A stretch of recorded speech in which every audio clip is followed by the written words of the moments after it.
Pretend you don't see his wrongs or how we stringing you along. Got your blindfold on. Your ignore game is strong. You ain't trying to hear a thing. You just trying to see a ring. You're okay with being second. You won't never learn your lesson. Leave my message unreplied. You gonna be like, this nigga knew what he was talking about. I should've listened. I should've listened.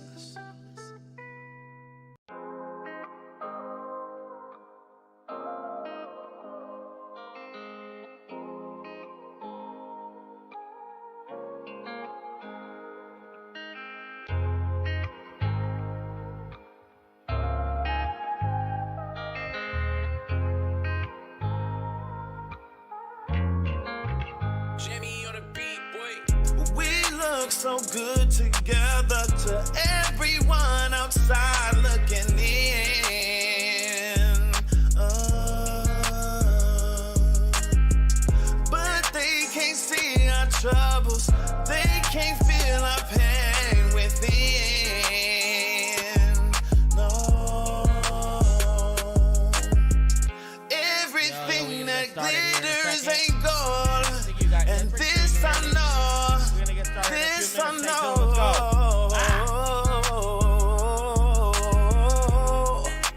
but I had to learn the hard way. Oh, I had to learn the hard way, the hard way. Another lesson learned, another scar earned, another cool burn. Heartbreaking, nothing but another lesson learned, another scar earned, another cool burn, cool burn. Something about heartbreak, the skill of my heartbreak. I'm all in my feelings, can't talk about how I've been feeling. I just get hot to the ceiling, the size of my feelings. No matter what y'all say, I just been wishing this shit could be different. I'm on a mission and got good intention, it's making my heart ache. Just thinking how I never been cut this deep. I never felt this weak before.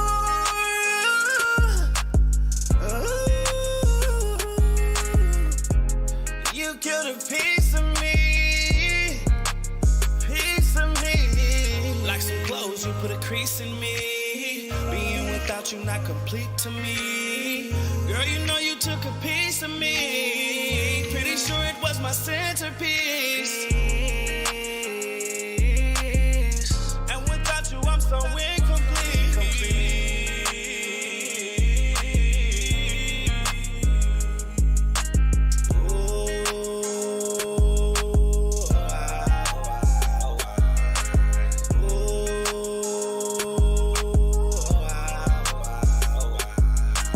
Heartbreaking, nothing but another lesson learned, another scar earned, another cold burn.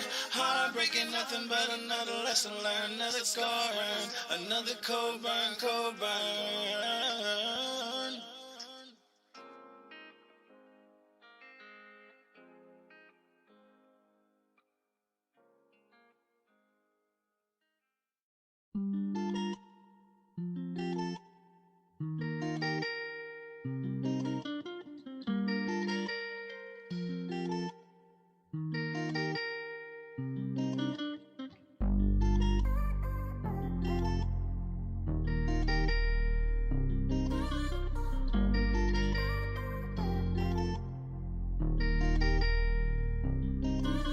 Left her a letter by her bedside, explaining why I would be leaving. Told her how it kills me inside, but it kills me more knowing you deserve more.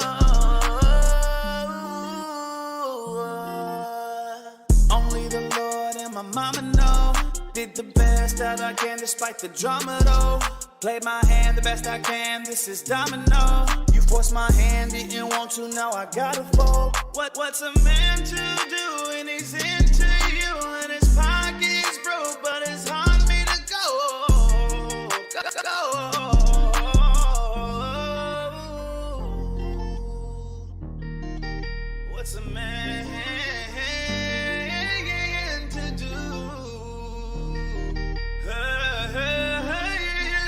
Getting it out of the mud, put on a mask and stick in the mud. Washing the money and scrub off the blood. Thug off the block, you know what's up. And she is the opposite, don't even know what the ops is. Had to explain when I told her I pop shit. I'm on that hot shit, I keep it dumb lit. My only affiliations is with guns, no mechanics, but we all keep them tools.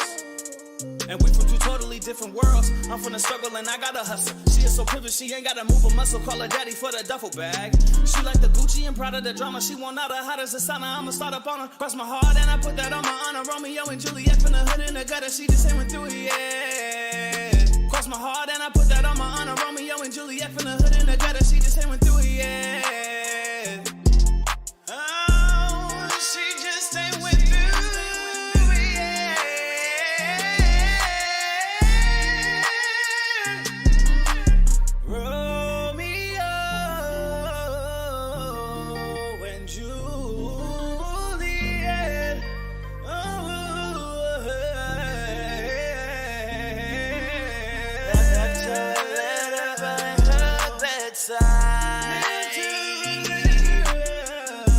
Explaining why I would be leaving. Told her how it kills me inside. But it kills me more knowing you deserve more.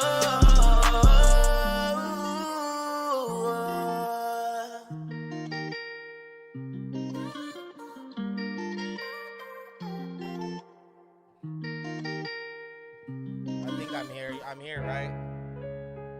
I got another minute or so. I'm sending some messages to everybody. Give me just a few minutes. We'll get this started, I promise. I just like to be able to start up, tell people we're live, tell them to pull up in. Pull up in, bro. I would appreciate it. And share this stream right now. She put locks and chains on her heart, had it stolen, broken, and torn apart. So ashamed in my heart, cause I played my part. Heated passion, but I fled when the flame got hot.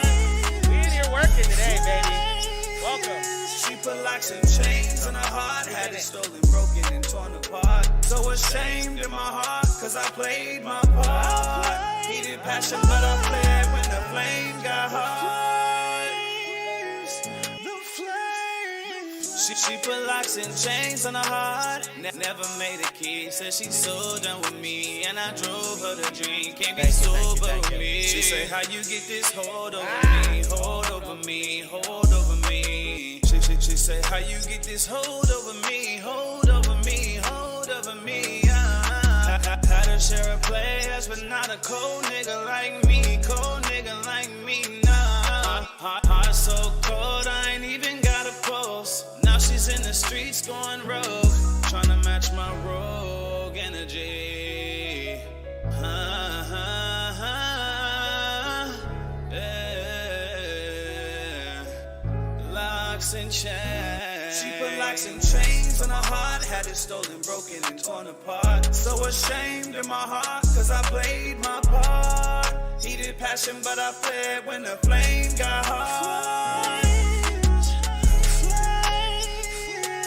Put locks and chains on her heart, had it stolen, broken, and torn apart. So ashamed in my heart, cause I played my part. Needed passion, but I fled when the flame got hot.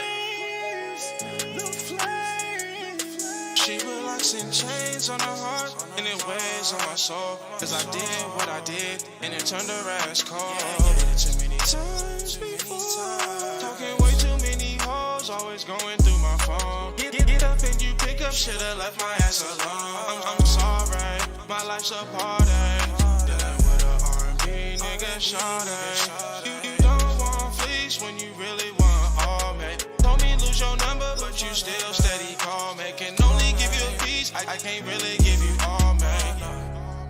But you still steady call, man. Can only give you a piece, I can't really give you all, man. Call peace, baby.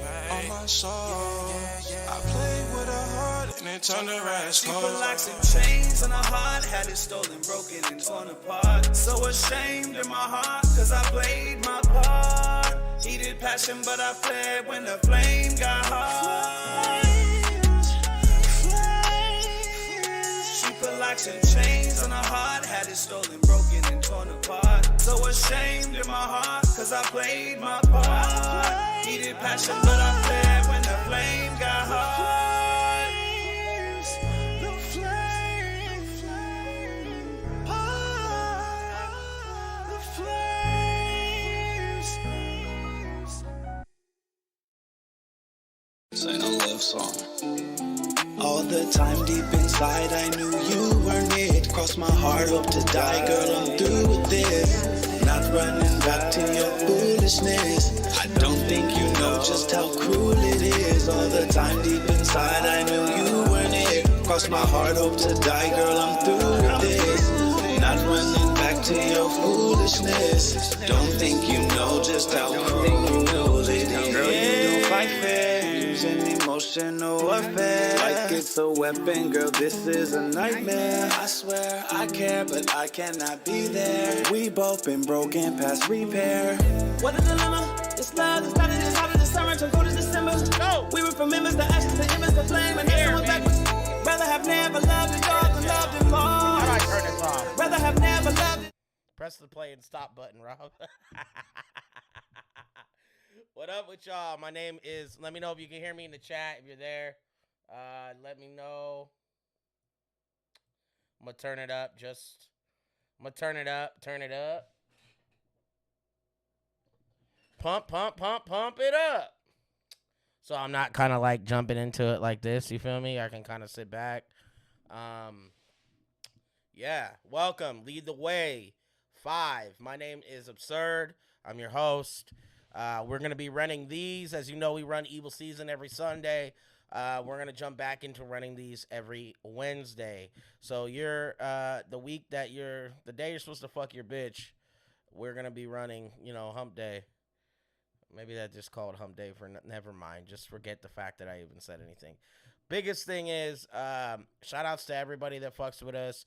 I really enjoy this Evil Season layout. I feel like we've done a lot of really great things so far, and we've come to this point now where I think that we're starting to run a gun together. Like, we're starting to do different things and plan out, how can we facilitate doing an event at a venue and put money into it and let people, come to the venue and see it live, even though it can only be so much capacity, right? It's only can be so many. So those are things that we take into consideration big time. Shout outs to our sponsors. You only hear me in your left. I don't, see here. Let me see what this is all about, sir. There should be no reason why you only hear me in your left, but, I'll double check.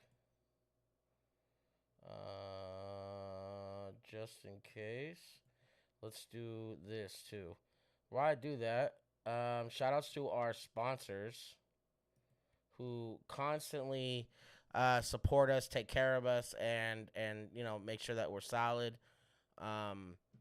Big ups to No Mouth, Cookies SF, Wavy Guys, and BE is the biggest thing that has to involve all this is that I've created BE so that it had that outlook. I don't know why your chat's not showing up. It's because we're also on. Okay, yeah, facts. I don't think it's on my end. I'll double check. Give me 1 second. I'll double check on the phone right now just to make sure. And these are little trials and errors, y'all.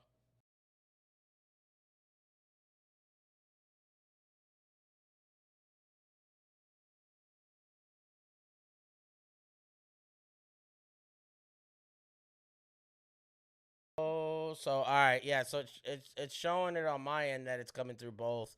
If you guys can hear me through both speakers, let me know. I would appreciate just being told that I'm doing good. Fuck. I wasn't seeing your messages. Let's see here. Recording. Yo. Analog Elgato. Headset default. Let's disable that right now. Let's set Focusrite. Set as default right now. this. How is that default? Disable that one, and just leave the focus right.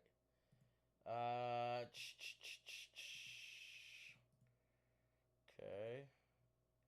Yeah, as far as okay, all right. You're great. All right, thank you. All right, I looked at everything. It looks like we're running good, guys. I don't want to take too much time, everyone's time today. It's not like you're here to watch me do things. You feel me? Welcome. It's Lead the Way. Again, this is a podcast for midweek shit. Things that I don't know. It's not that the guys aren't going to be interested in talking about some of the shit I'm going to talk about, but I don't want to oversaturate one show. There's no reason why we couldn't do a couple shows a week full time on the network. Lead the Way is going to be one of those things. It's only got one speaker. Oh my God. I'm going to bed. Shout out to my man Julio in the chat. Big love, bro. Big fucking love. How do you guys like the layout? Is this cool? You know, we're going to do the main one's going to be kind of like this. We'll have a, hold on, I have a window capture set up, I think. Oh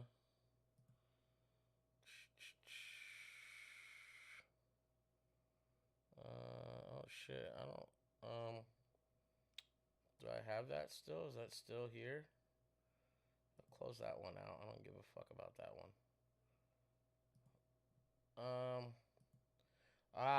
Okay, here we are. All right, y'all. My bad, y'all. So, yeah, and then we're going to get into a little bit of this right now. I just want to talk for a few more minutes. Yeah, shot time. Exactly. Exactly, baby. Let's go. So, yeah, I think this podcast is going to be a lot of basis on battle rap relations, things that I feel like I need to make an opinion on, whether it's battle rap events or different things that are going on. I really feel like I don't have enough time to do this personally. And in case you're not familiar, excuse me, I got 49ers LED clock on you. Okay, thank you. Yeah, man. So I think that I have been a part of battle rap for long enough and music long enough that I need to have this type of show. And Sundays is for the boys, bro. It's for the boys, y'all. In case you're wondering, I'm running this on our new Sony a6000 that we just recently purchased so we could have a second camera. I'm running the, it came with this lens, this 35 mil. It's about a $400 Sony lens. And I think it looks really nice. And it looks nice. I don't have to use the Canon Sigma 30, which goes to about 40-something millimeters, 48, I think it ends up going up to, with the transfer from full sensor to mirrorless. But this looks phenomenal for such a, Sony has great lenses. They make really good lenses for their, Canon has a couple really nice ones, but most of their good ones are $2,000-$3,000, right? Sony has a very big look on that, and I'm gonna do a video with that here pretty soon on my personal stream setup, what I use, exactly what I do with it, so on and so forth, and you guys will stay tuned to that. But I've been a part of battle rap for the good part of the last decade and change. I mean, I want to say I started battling in 2007, 6 or 7. I will just say 7 to be fair. And I was battling on Grind Time in 2009? Maybe I was battling earlier than 2007, y'all. How old was I in 2007? Anybody in the chat? But yeah, I had a point in time, I think, in my life where I didn't know that I was gonna have any any traction at all with battling. I didn't know I was gonna come to this point where I was gonna get hit up by, and there was gonna be like a big league that formed, because Grind Time was one of those first things, right? It was one of those things that you created, and that people all wanted to be involved in, and they just selected people. Thank you, bro. Thank you. I like this look, right? Thank you, bro. Thank you. I really appreciate this, Ilcap. Oh, see? Jumped out. I really like this look. I feel like this is a good vibe, right? We had, you can see the shit around me, but you're not looking at it completely. It's focused on me and the mic, right? So I like that, bro. I'm really looking forward to doing more Wednesdays just like this. Tomorrow, real quick announcement, tomorrow, me and Joe, the vocalist, will be doing our very first video game heads-to-head tournament. It will not even tournament, just face-off or whatever. But I was 27. I was battling before 27 for sure. I was probably battling. Damn, in 2007, I was 27. That's crazy to think that I'm old. In 2007, I'm 34 right now. I'm not 38, dog. Hold on.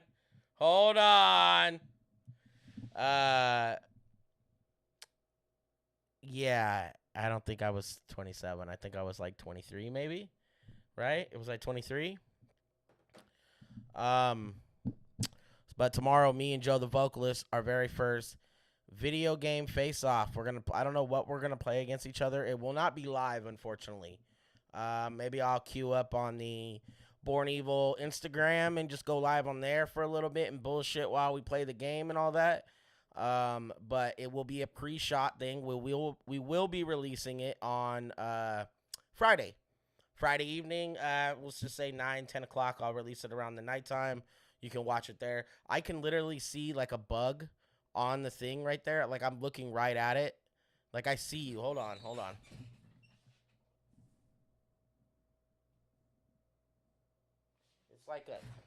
Was like a fucking gnat or something.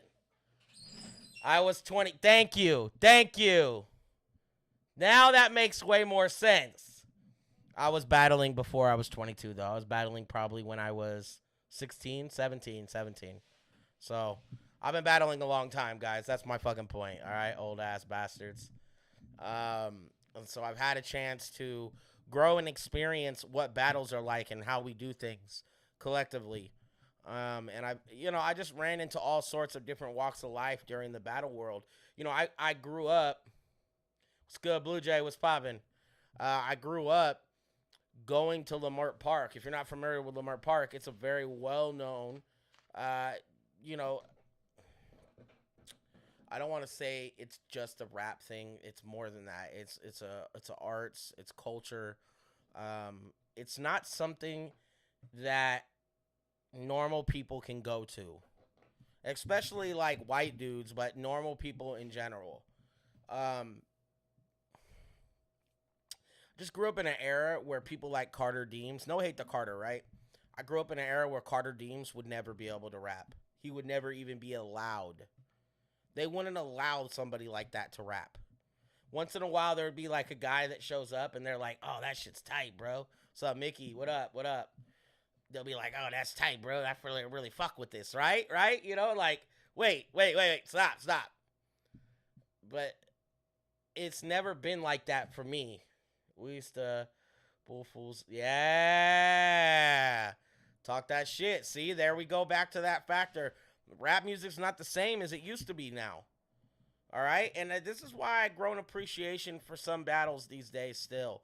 Because it never goes away from that street factor. It doesn't have to involve fighting somebody. But you should feel like that might happen.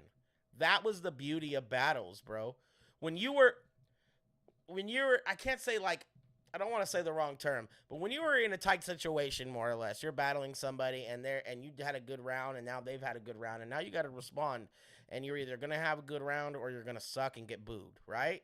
So in that feeling back then, that was the best feeling of rap. This is how me and Caddy, RIP my dog Caddy, 5 in peace, my bro. When I went to battle him, it was something that was beef. And I've been to many freestyle battles back in the days where it was like that. If you like battle somebody, you probably have to fight after. There's a good chance that somebody was gonna get mad. One of the homies, somebody in general.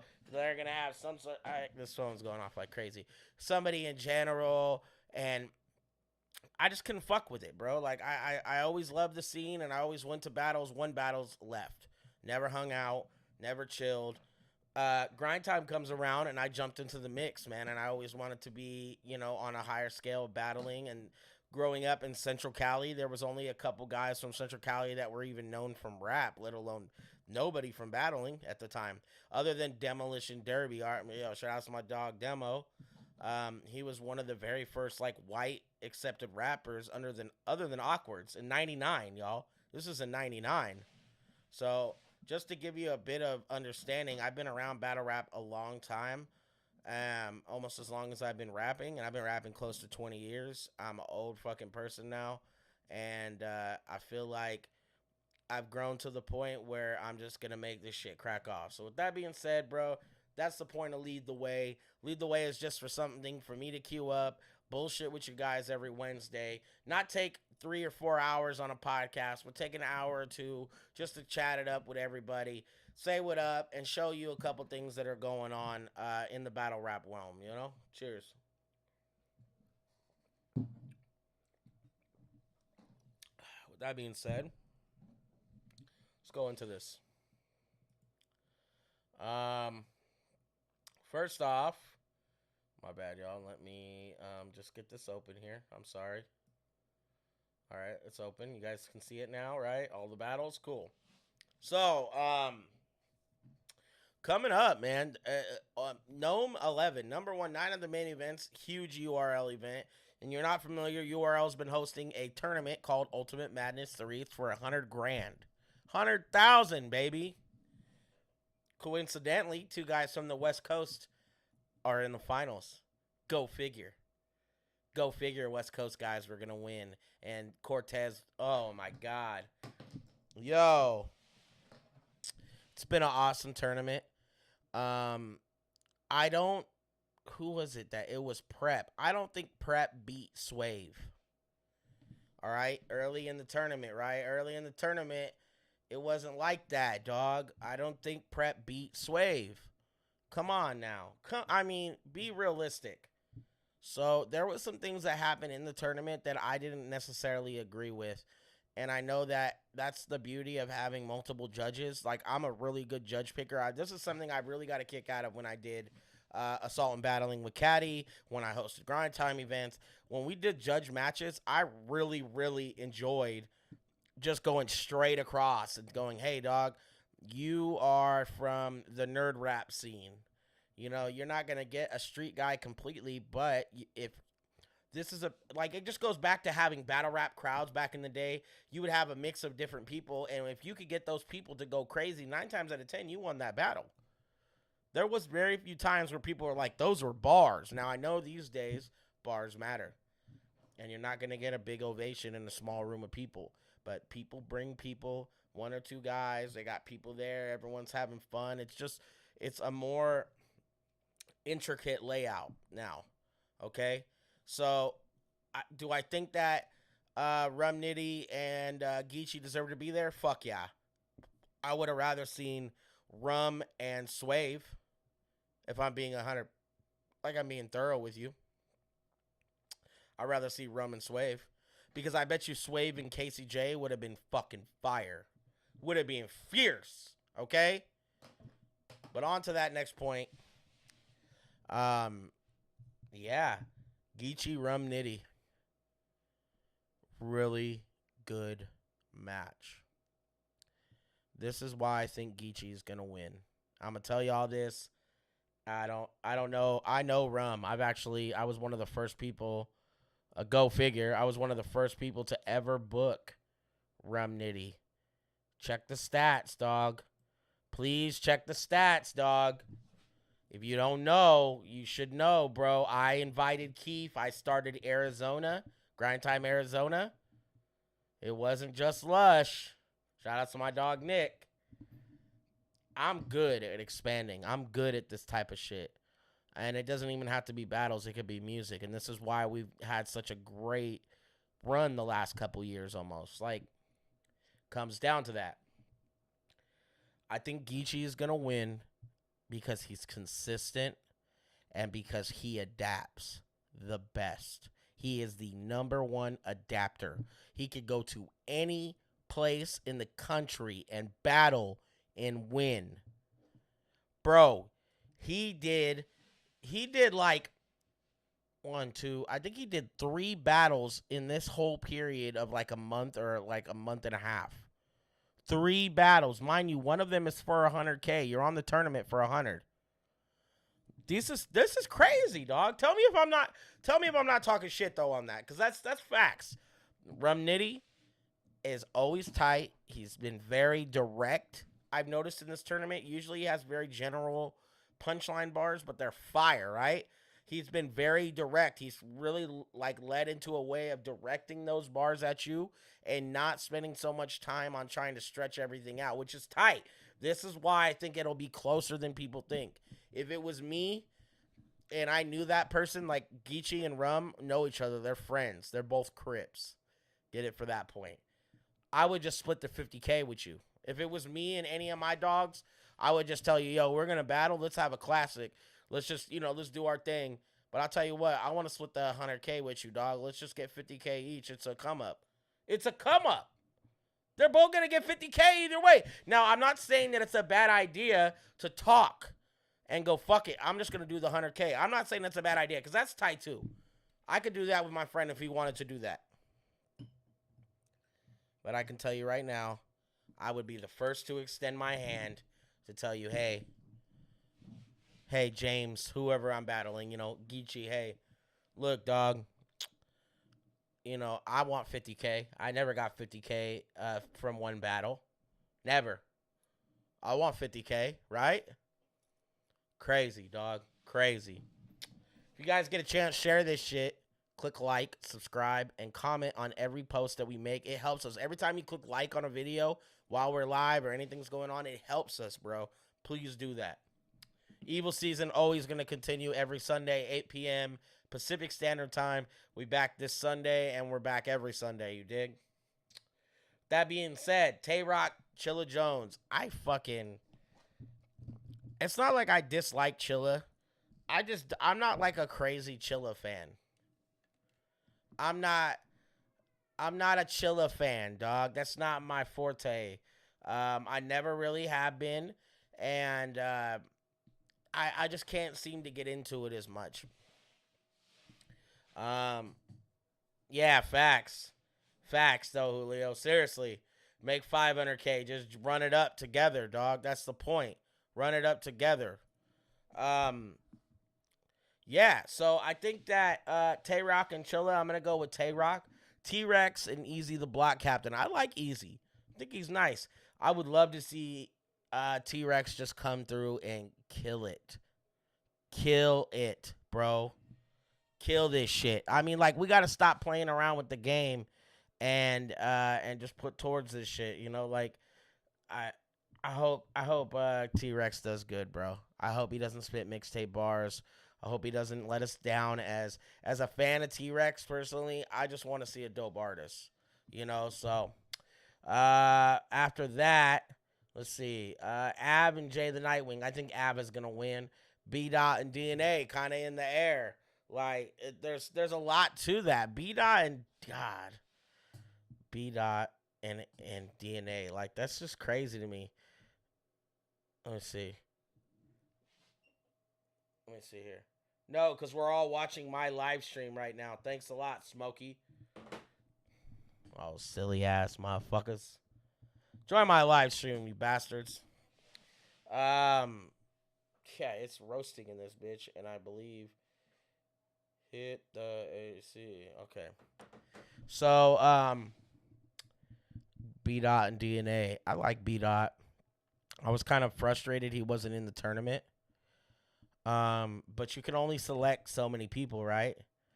Like, you can only do so much as far as, man, B-Dot and DNA is close. Like, DNA isn't even the most intricate battler, right? But I believe that B-Dot's gonna win. DNA has a funny way of pulling fucking rabbits out of his hat. Like, it's crazy, dog. Danny Myers off top, right? JC, for me, off top. Fonz is cool. Mike P is better than Lou Castro. T-Top and Swamp, that's a better match. I like that match. T-Top and Swamp. I like Top. I really like the Southern battlers, bro, because they have a different steez of grimy about them.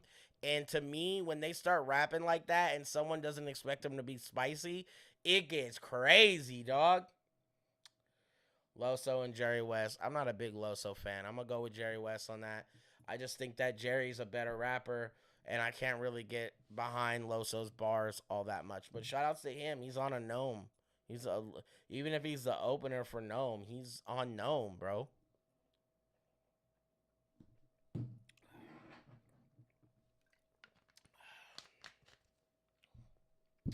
So yeah, Nome 11 coming up. Nome 11, bro. I don't think y'all really understand it. There's some really good artistry behind all that. I think that people are going to start opening up different doors collectively for each other. And Nome is opening up to new artists. Like just look at the whole outlook. There's a lot of new guys I don't even know. Like I know Easy. I know Jay the Nightwing. Jay the Nightwing's a West Coast guy, I believe. Which is a really good look. Look how high he is on Nome. Look how many West Coast guys are on Nome.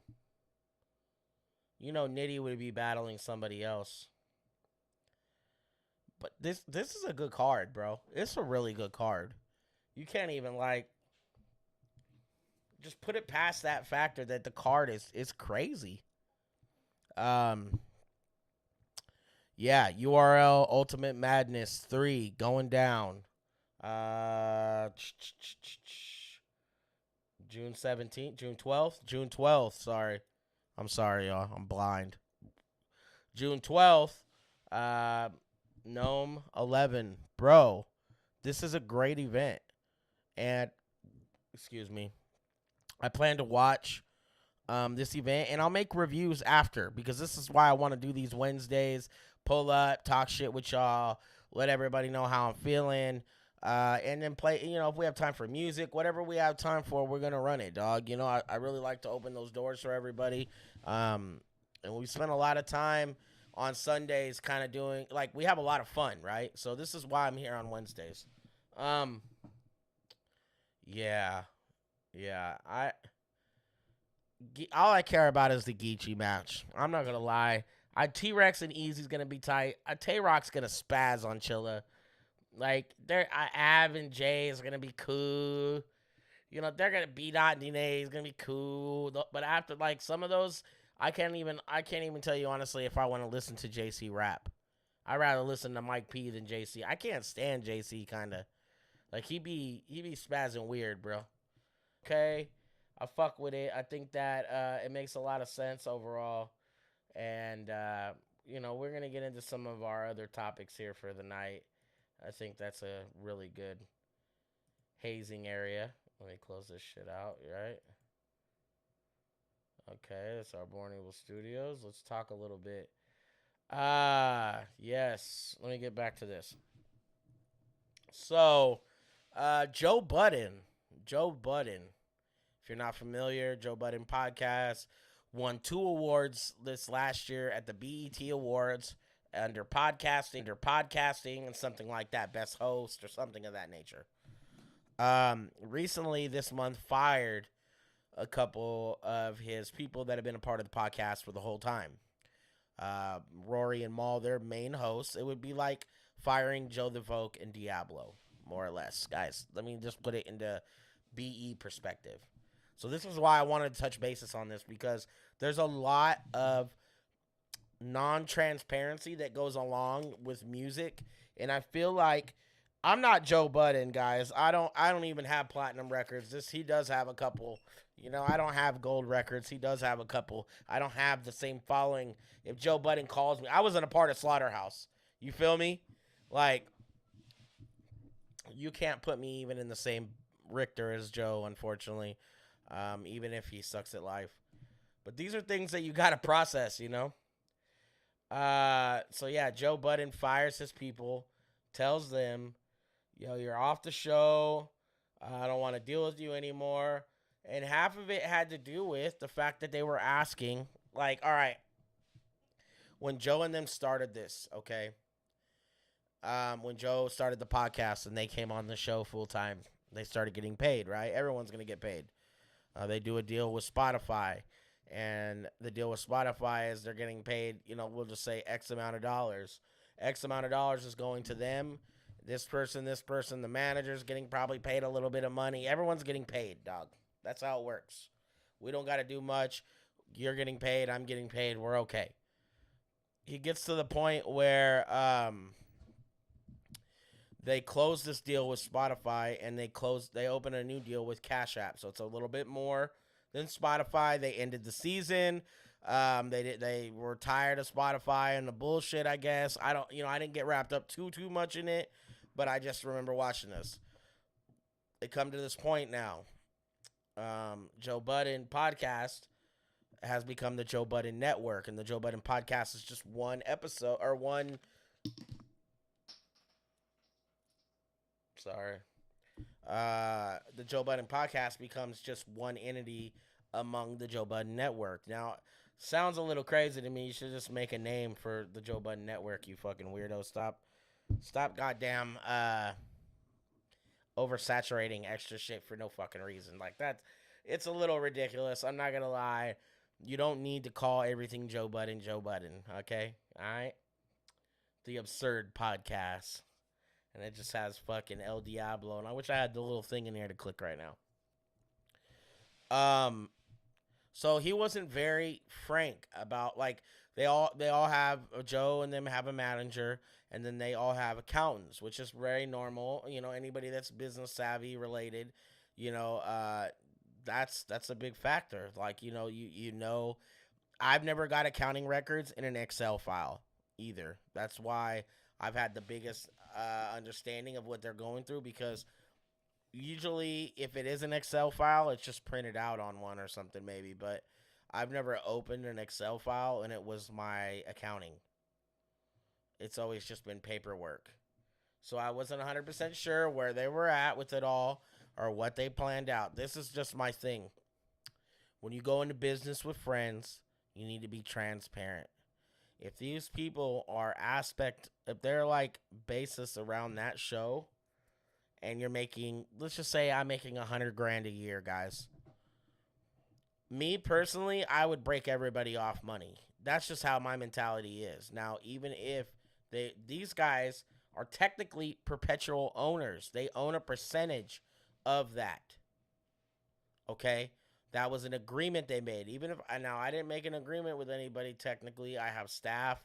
People get paid from that shit. There's percentages involved. But he agreed that these guys, Rory and Mal, are making X amount of dollars, right? From so much amount of money that comes in. So if there's $400,000 in it and you get 10%, you get a pretty good chunk of fucking change, right? You're making pretty good money at this point. Cheers.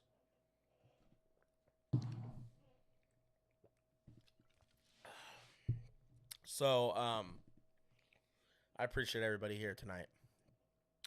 So to me, man, you failed a friendship. You failed your friends, but you also failed a friendship when it comes down to it.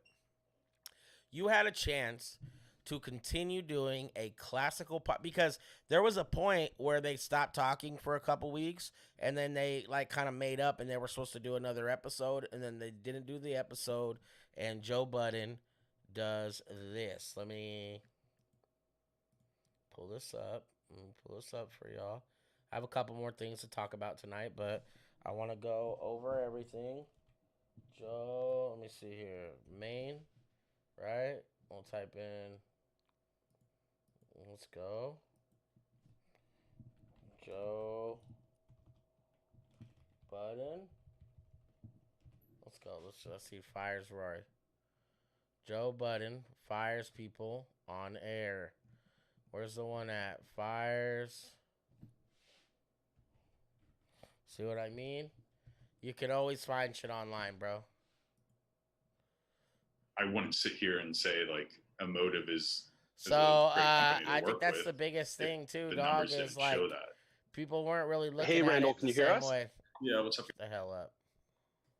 I already know what time it is when a man puts the little emoji thing over his own. So this was a guy. I didn't want to actually do that. I wanted to show the one where it's just him. This is him right here, I think. He still feels like he has choices and options. He feels like he's entitled to more. Rory, you are in breach of your contract, and from this point forward, you are fired. What the fuck? And you're not welcome back. Ah. Does anybody in here have a problem that I'm the person that has... So mind you, he's banging on people right now. He's actually telling people, yo, fuck you, everybody here that's here. Because there's a whole staff of people behind him right there. There's eventually, this is the thing, guys. Eventually, my man Julio, shout out to Julio, he will be running with a director and the producer and co-producer and makeup, and eventually there'll be things like that, right? Or there'll be at least a co-producer and an editor and a director or something of that nature. Well, all that stuff will come eventually. So he's yelling at all these people right now. He's telling all of them, check it out. This is how it's going to be. And if you don't like it, tough fucking shit, bro. You don't really have a fucking choice in any of this. And I'm Joe Budden. Has to say that. No. Another thing I want to say, I would love to start doing podcasts like this directly, where I went out, where it was the 16 on the out, and then it was like the 30 or 35 on the Maul, I'm the person that has to say that. The gall of you to think that you are observing the way that I am, to think that I have to come to you about a problem I have with another man. We have things sorely mistaken around here. That's not ego and arrogance. It's realism. Yikes. Well, real quick. I don't know if it's realism. Yeah, exactly. Why are you screaming at your director? Like the dude's there directing for you. I don't think, I'm assuming it's because if I had a problem with somebody directly, like I don't like how someone's acting, or I feel like somebody's trying to bullshit, I probably just tell him like, yo, dog, I don't appreciate you. I feel like we're bumping heads. You know, I wouldn't tell the other guys to burden them with that. And I don't want other guys to burden me with their drama unless it's really needed. Like, I don't want to intervene on anything unless it's really needed, right? Okay, don't mind my dogs. That's important to me because there's a lot of really high-quality things going on right now. And when it comes to doing, like, they're making racks, bro. This isn't like some, like, shitty investment business that only makes, I'm not saying that we're small, but we're small, guys. We're still a small brand. It's just starting to catch its traction. We're getting views. We're doing good on the channel. We're doing different things. But those are things that don't necessarily matter in the beginning. You have to be consistent. You have to stay with this. So they stayed consistent with their podcast, but they also had Joe Budden to run and gun for them. Like, that's kind of a big deal, dog. Like, you know, it's a different ball game. But Joe...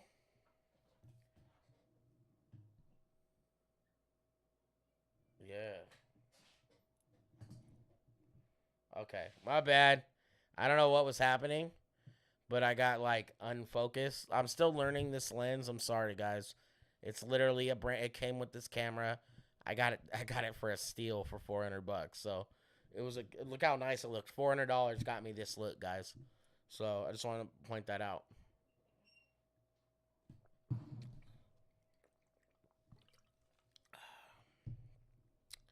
Okay. Joe Budden. So, I want to watch this piece with Maul and Rory. And, bam. This is a full episode from them. And I just want to watch this in parts, all right? I don't want to do a whole bunch of extra watching. I'm not going to watch it for hella long. I just want to watch this in parts with y'all. We're gonna get to the truth. And let's try to get to it quick, because I do want this to be straight to the point. The truth is simple. The truth is quick, man. The truth isn't long-winded. It's not It's not boisterous. It's not loud. It's not to degrade people. It's not to manipulate people. This isn't a smear to make thing. yourself look better. No, man. It's I'm not just, let's tell what happened. Yeah, type of thing. Yeah. Like I said, my karma is beautiful. My aura is beautiful, man. I'm just here to just let the people know the truth. And only because there has been so many people over the past, going on the 7th year of our podcast, that have been there and supported, bought fucking tickets, bought subscriptions, and just downloaded we're extremely it, grateful for that. Fucking bootlegged it. I'm appreciated for it. Like, absolutely. People have just always came out for us, and I understand when people do things twice a week for however many years. You become part of their lives, and they want answers. And absolutely. In some cases, I can't tell you everything just because it is personal and legal things to some degree, but there should be some actual transparency. Oh no, we're gonna get into some personal shit. Or some other, we're gonna get into some personal shit. Like I'm only doing this once. I'm not one of these guys. Oh no, I want this to be the end of it. This is I'm only doing this once. On a press run. This isn't. I'm not here to smear no laughs, jokes. It was kind of like catching up. I hadn't seen him in a while, so it was like catching up, and the energy was dope. I remember when he called you in his kitchen. I won't say the town, but in his kitchen from one of his older houses when we were sitting there trying to go through like, we need to get a girl, we need to do this and that.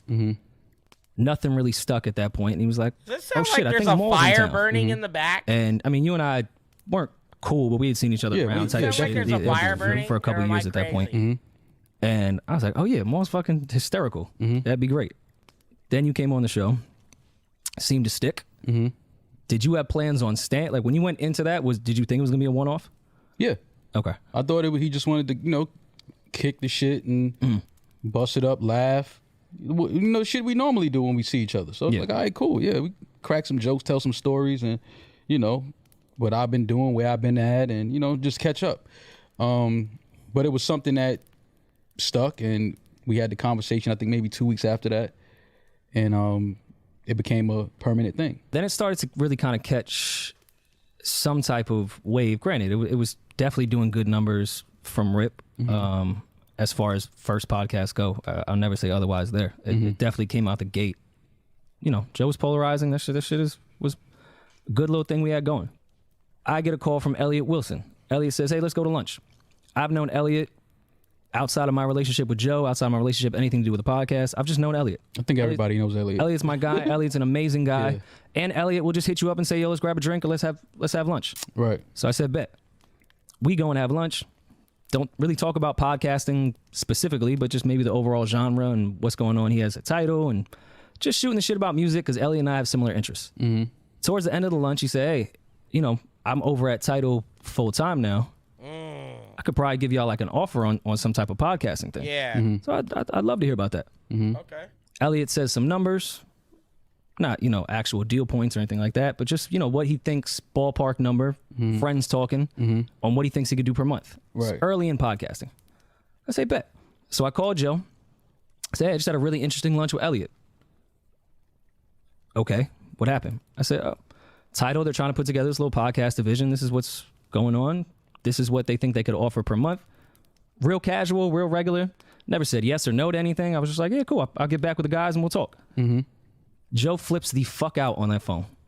Yo, what the fuck would you ever talk about this fucking podcast to anybody? Like, flipping the fuck out. I said, Joe, I was talking to Elliot, who's a friend, and I didn't say anything but, okay, I'll talk with the guys. Right. Could have been a stranger on the street saying, yo, give you out $2 million tomorrow. Yeah, Right. yeah. I'm gonna go talk to the guys. I go talk to the guy. Right. Never said anything. Never went that. Was Right. met with just a flip out. Right. Couple weeks later, Joe takes us outside of the Totowa studio. Yo, so I got this title deal and said the numbers, and then they were exact same numbers, the exact same thing. Yeah, I remember that. I think we had. Did we have an argument that day about that? Was that? No, you guys say that was about the title deal, but I don't think that argument was about the title deal. Okay. I think it has something to do with Highline Ballroom or something. I didn't think the title. Yes, I don't think the title deal was ever a an live argument. show. It was a live show. Because the title deal, you and I thought was cool. Like, because I think it was for 6 months. It wasn't like some crazy deal. It was like, yeah, all right, maybe we'll get some bread. Yeah. And then move the fuck on. Granted, was it a good decision to probably turn it down? Sure. Whatever. Right. No one's ever mad about it. Right. Type thing. So once those deals start coming in, I'm thinking, well, we should probably just start having contract conversations. Because when we were thinking about taking the title deal, Joe and I did sit down and talk about percentages off that monthly title number. Right. Which happened. I don't care what you think, what your narrative is. This all happened. Mm-hmm. We turned down the title deal. I think, well, we should just have that conversation anyways, because we're starting to get real offers, not just little ads here and there, like $1,500, $2,500. Right. Like, we're getting actual offers. Are they crazy offers? No, but they're. This is a point I want to make right now, though.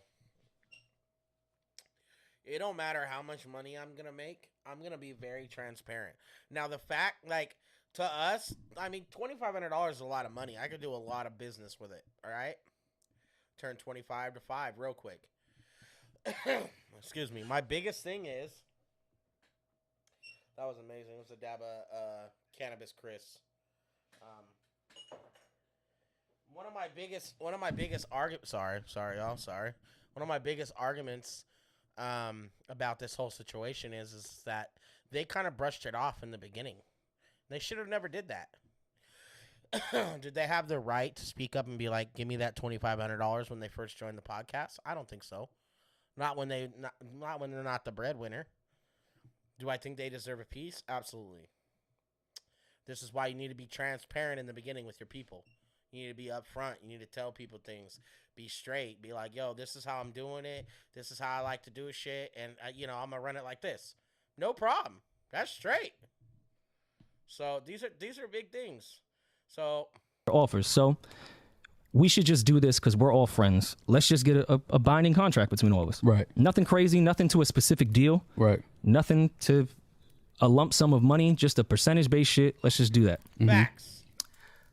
Call Joe. Sort of like I have with the staff members right now. Because if you're from Born Evil, you're an artist or producer, there's a chance that you're probably not staff. Because I want you to be an artist or producer. I don't want you to have to focus on working the business. Because when you work with me, like, it's a different vibe. And it doesn't matter if you're an all-star or you're not a star at all. You're going to get treated the same way. And there's a certain way of things that I like shit to be done. And that's why I've been successful, is because I've been doing it my way instead of everyone else's, more or less. Everyone else's way probably works well too, though. Don't knock it. Don't mean to be like that. Joe, and I say that to him. This was one of the first conversations I'd ever really been offended to Joe, and I've expressed this to him. Yeah. He flipped the fuck out, called me insecure for wanting to have a contract, and said, "Don't call me about this shit." I said, "I'm insecure because I think we're all friends, and I want to have a contract since all these deals are coming in. So once the deals are finalized, the three of us don't have to say a fucking word to each other. We good. Right. We can continue on with this chemistry of this podcast. Right. But I'm insecure." I found that very odd. The same way he psychoanalyzes his friends, I thought that was the weirdest fucking thing on earth. Right. You understand that just now, simply, though. You understand what that energy was about now, though. This was. There goes that negative Nancy-ass energy, too, though, guys. You have to understand that when you work with people, like, you have to grow with them. And you can't, when it's like that type of work, podcasting, you have to be around people. Like, you have to be like, yo, dog. It was just the first one. Okay, got you. This was just the first one. Just said to myself, well, that's kind of weird. That's not insecurity. That's just how the way we all were new to this. We've all run business shit outside. Fuck. Okay. So my accountant gets on with wealth. Is there a fire burning in the back? Management. My lawyer gets on with wealth management. They even talk about, yo, just come down. We'll open shit up. You guys could look at it. I wasn't even going to go. That's my nigga. He ain't doing that with me. It honestly, never even crossed my mind. Never crossed my mind. But now when this... There's another point on here. Yeah, I was known in a couple circles. Fam, I like talking with my friends. That's it. There's value amongst the three of us. Now, do I think Joe has crazy value by himself? Do I think you have crazy value by yourself? Do I think I have crazy value by myself? Yes. Whatever you think that value is from a number standpoint, whatever. But the three of us together with some different type of value. Okay, yeah. And let's recognize that. Let's just recognize that. I never walked in that pod and say, yo, I make this shit. Yeah, but that demeanor was never presented from this side. Ever. Like, I'm not, I see the people online, they saying, oh, y'all, Joe made y'all. cool. If that's what you want to, but there's a reason he called me and asked me to join the pod, fam. And no disrespect to you, Rory, but when I came on, I feel like I made this shit more palatable. I agree. I feel like I made this shit more cool. I feel like I gave this shit a different energy. Like, no disrespect to nobody. You my guy. You know I fuck with you. But I just made, no, I'm just saying, I feel like he knows that though. So then say that, nigga. Don't let Charlamagne come on the show and have to say it. Why you don't say it? I remember when you had come on in the second episode, Joe and I were still in the talks of the girl thing still at that point because we want to. Yo, Maul, let's just be the guys podcast. Maul killing this shit. And but my only problem. And I also don't take any. People are just weirdos in that type of. I don't take offense to that. No. I know what you did when you came on. I'm not taking offense to it. I'm just saying that he don't speak up about that shit. He don't be like, nah, you bugging. Like, nah, my man, they got value. I mean, I get it. They bring shit to this. I see where he's going. Like, he let these narratives run and he play into them. Like, of course it's like, fam, like, I see all of that, but he know that I don't give a fuck about that. Like, he know that I'm just the type of dude, like, nigga, I don't care about that, man. Like, nigga, we having fun, we busting it up, we making some money. We looked up one day, we had an audience. Cool. Yeah. But my thing is, like, we got to put your ego and put your... Joe got a huge ass ego. That's really what it comes down to. And I noticed that is a big factor with him. He has a whole attitude that I'm Joe Budden and I'm a part of Slaughterhouse and I don't owe nobody money. This is only a big thing because of me. So I could see why this is a big deal. I would never do my personal friends like that, though. That's never been in my character. So it never will be. But this does happen, dog. This is the type of shit that happens in a business. And, excuse me, that it ends up getting to a basis where you end up hating each other. Friends become enemies. For what? Over transparency? Over communication? Over over some racks that... Is Joe being stingy? Yes. Is there another side to the story? Maybe. Should these guys have been more consistent? Absolutely. Absolutely. You should have been way more on your motherfucking game. I know this is your boy, but if you ask any of my friends, they'll tell you the same about me. I kind of just don't have that I don't have that patience for that shit anymore. I don't fuck with people that are negative. I don't let that negative shit fuck with me. And I've noticed the more that I do cool things, like whatever it is I'm doing that week, the more people fuck with it, you know? So, and when my boys come involved and there's money involved, I break them bread if they have a working arm involved in that business. If we're all cherry pickers, right? Example, we're all cherry pickers and you don't pick any cherries. Hell, you don't bag the cherries, you don't do anything. You just were on the sideline. You're not getting paid. There's no bread for you. Because this this platform has, excuse me, I'm sorry, guys. One dab, I just fucking roast myself. This platform has multiple working arms. And two of us have to work all the arms right now while we wait around. Will I ever get away from it? Probably not, because I love this shit. Do I think that people in the team, like not our team directly, but just in any team, should be trying to put their best foot forward, like with any task? Like, even if I don't know anything about cameras, guys, I'm still learning. But look how this looks decent. I'm not gonna lie, it looks good. This is cool to me. I've learned the programming. I've learned the bit rates. I've learned all the coding. I've learned the cameras. It's tight. I could have used the other Sony A6 tonight, which is all set up, but I wanted to make sure this one was ready to go. This was the one that's going to stay in the studio the most. Like, I'm not going to go crazy. I have to order another battery, and the batteries for Sony's, you can't buy bootleg ones. You have to buy the real Sony one, and they're hella expensive. And, this was it's not a one-man team, but the money's not crazy long. I had to put my own money and any sponsorship money we can get, so it's a good look.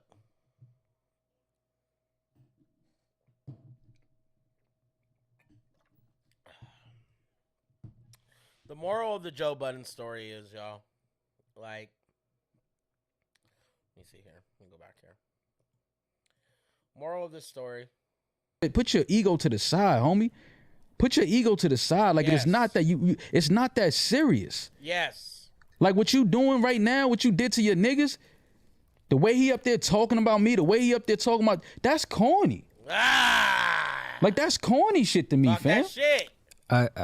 Like, you There's a few saying things that really offend me. Him saying Rory's measly ass, and that I was trying to manipulate shit. So now I feel like Rory gets caught up on the dumb shit because he still wants to be friends. I get it. You guys are all friends.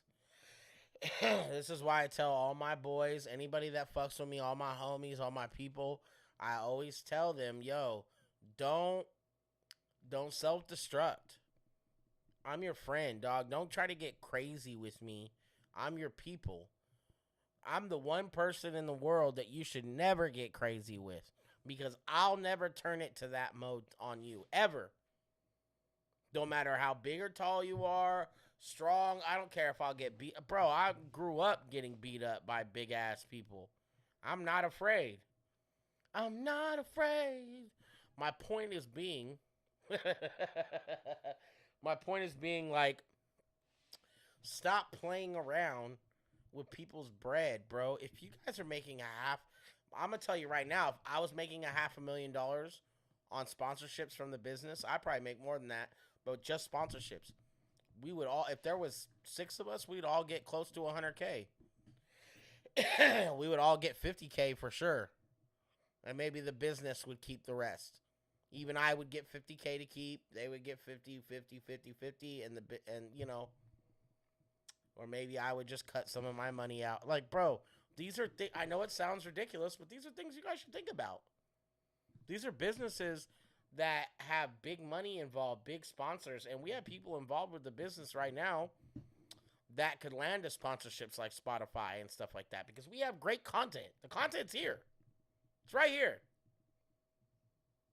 Fucking crazy. All right.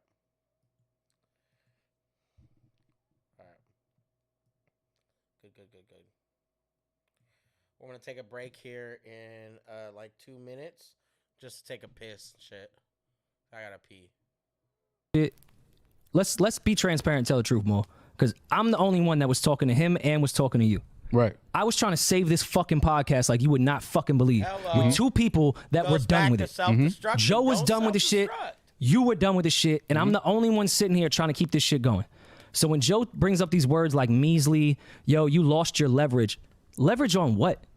What is this narrative talking about leverage? I didn't go into any type of thing to have leverage. Again, I'm trying to save our fucking podcast, and these are the terms that need to happen, which is terms we agreed upon 2 years ago. I'm not looking for leverage. Right. If I was looking for leverage, that would come in renegotiation. Right. I'm not as fucking stupid as you think. Right. Stop with these narratives to dumb people that just think you smart. Damn. There was I wasn't looking for leverage on anything. Shit, though, bro. I was trying to save this podcast, and I talked with my mans, and I talked with you, and I put together a list of what would happen on top of the things I needed as well. You said you was gonna meet them, said, "Oh wait, that's all y'all need," Right. and then didn't meet them, Right. and then you was wondering why this didn't happen. Right. So I'm the one manipulating shit. You Right. came to me and said I could easily make this shit happen. Came back, nothing happened. Right. And another thing that I'm seeing. So it sounds like they've had conversations where they weren't as positive as they wanted. Like, it wasn't the same. That's crazy, dog. That's crazy. Like, if I told my people something, I just keep my word, bro. That's it. Like, it ain't rocket science, y'all. It's just... Seeing people say, oh, you riding with Rory. I'm riding with what's right. Lunch, he said, I already don't think this is going to be a good situation for us. I said, bet. I've been saving my money. Fuck Spotify. If they come back with a crazy amount of number, but it don't make sense for us, fuck it. I don't care. I've been saving my money. I don't splurge like that. I'm chilling. Here we go. We're going to talk about the Spotify. And at this point, I think it was 6 or 7 months before our deal even ended. So I was like, let's just get back. Nobody go crazy with their bread. And if we got to go independent, we got to go independent. Yeah. That's great. Whatever. That's probably a cool scenario. You don't have Imagine making $400,000 that year from Spotify. Okay? Imagine that. I'm only using this $400,000 number is because this is the number they talked about in this little like live stream that they did. this is something they talked about. It was like 400 grand, and they were confused because they thought the number was wrong. They only got paid X amount, 10% or 15% or whatever. They only got paid that much percentage, right? And see the thing, and it's like 400,000, and they should have got 10 or 12 grand, 15 grand more. That's a lot of money. That ain't light. I'll run your fucking pockets for that, bro. Like, don't be serious with yourself. So yeah, Don't have to worry about me at all. Mm-hmm. Don't ever make a decision. And I said this to him 1,000 times during that Spotify deal. That's why this also offends me off his shit. Said, don't ever think you have to worry about me with money. Don't ever make a decision about me that has to do with making sure. Do you guys understand what he's saying at this point? I'm paid. Right. I love you for that, but don't ever do it. Cash App deal comes around. Pardon, his Cash App deal for his pull-ups, according to him. We leave Spotify. He starts. All right, guys. Now at this point, y'all, I think Maine was the one I wanted you guys to be on a second ago. I'm sorry, y'all. I'm getting used to this setup. So Cash App deal comes around. Now, they've already been an established podcast. And the reason why I'm touching this basis now is because we have Evil Season, and it's a very big entity. And everybody involved, shout outs to Joe, El Diablo, Smokey, my man Julio, all the staff, anybody that fucks with this, Ghost, shout outs to Ghost. Like, when you have a huge group, it's not even a huge group, but when you have a group like that, and you've already done a podcast, say you let me, and we'll just say that I'm Joe Budden. You let me slide. We got paid money from Spotify, but it was cool money. It was solid money. He was happy with it. He could live off that money, and every other dollar he got was profit. You know, every other dollar. There was probably tons of sponsorships. Tons, hundreds. Rory and Maul could probably just sell them wearing a t-shirt. Couple racks off top. 500 racks, 600 racks. What about the episode with Conway? You know what I mean, guys? These are things that you should take into consideration when we get to sitting down. Who's wearing what is going to be a big sponsorship deal. Shout out to Smokey and Julio. They're going to take care of all that. But I think we've come to this point now, right? I mean, it's a different aspect. I'm telling you that one dab fucked me up. The artist, I just, if I'm getting paid X amount of dollars, I would take care of my people. That's it. I don't see a point in that. So now we've come to part 2 where they get the Cash App deal, right? Starts bringing in Cash App to our podcast. Amazing. Love that. Cool. I get an email from the accounting company CC'd with Ian on what a payment is going to be per month. This is the Cash App deal. Yep. Naturally, as I always do, and as I told Joe, since the day we started doing business together, I don't care if it's $10 or $10 billion. I'm going to ask, so what is it? Cash App deal was great. It was around the exact same money, if not a couple $100 more than what we were doing with Spotify per month. Amazing. Love you for getting that.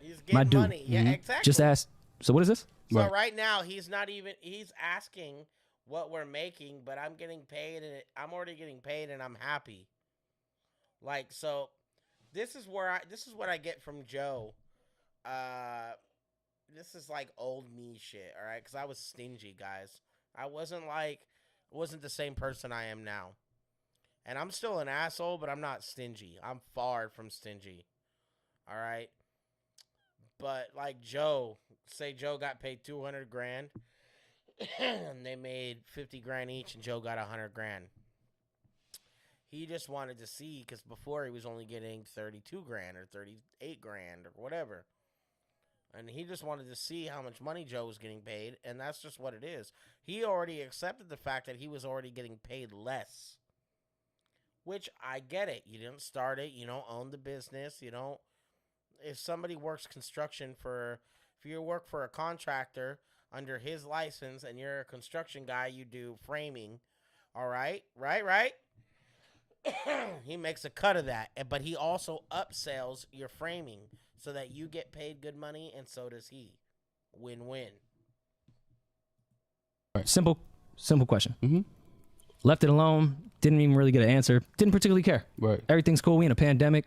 We don't have a deal. You out there getting us money. My God. Fuck with you. Don't care. Whatever. This is about the show. Love you. Respect.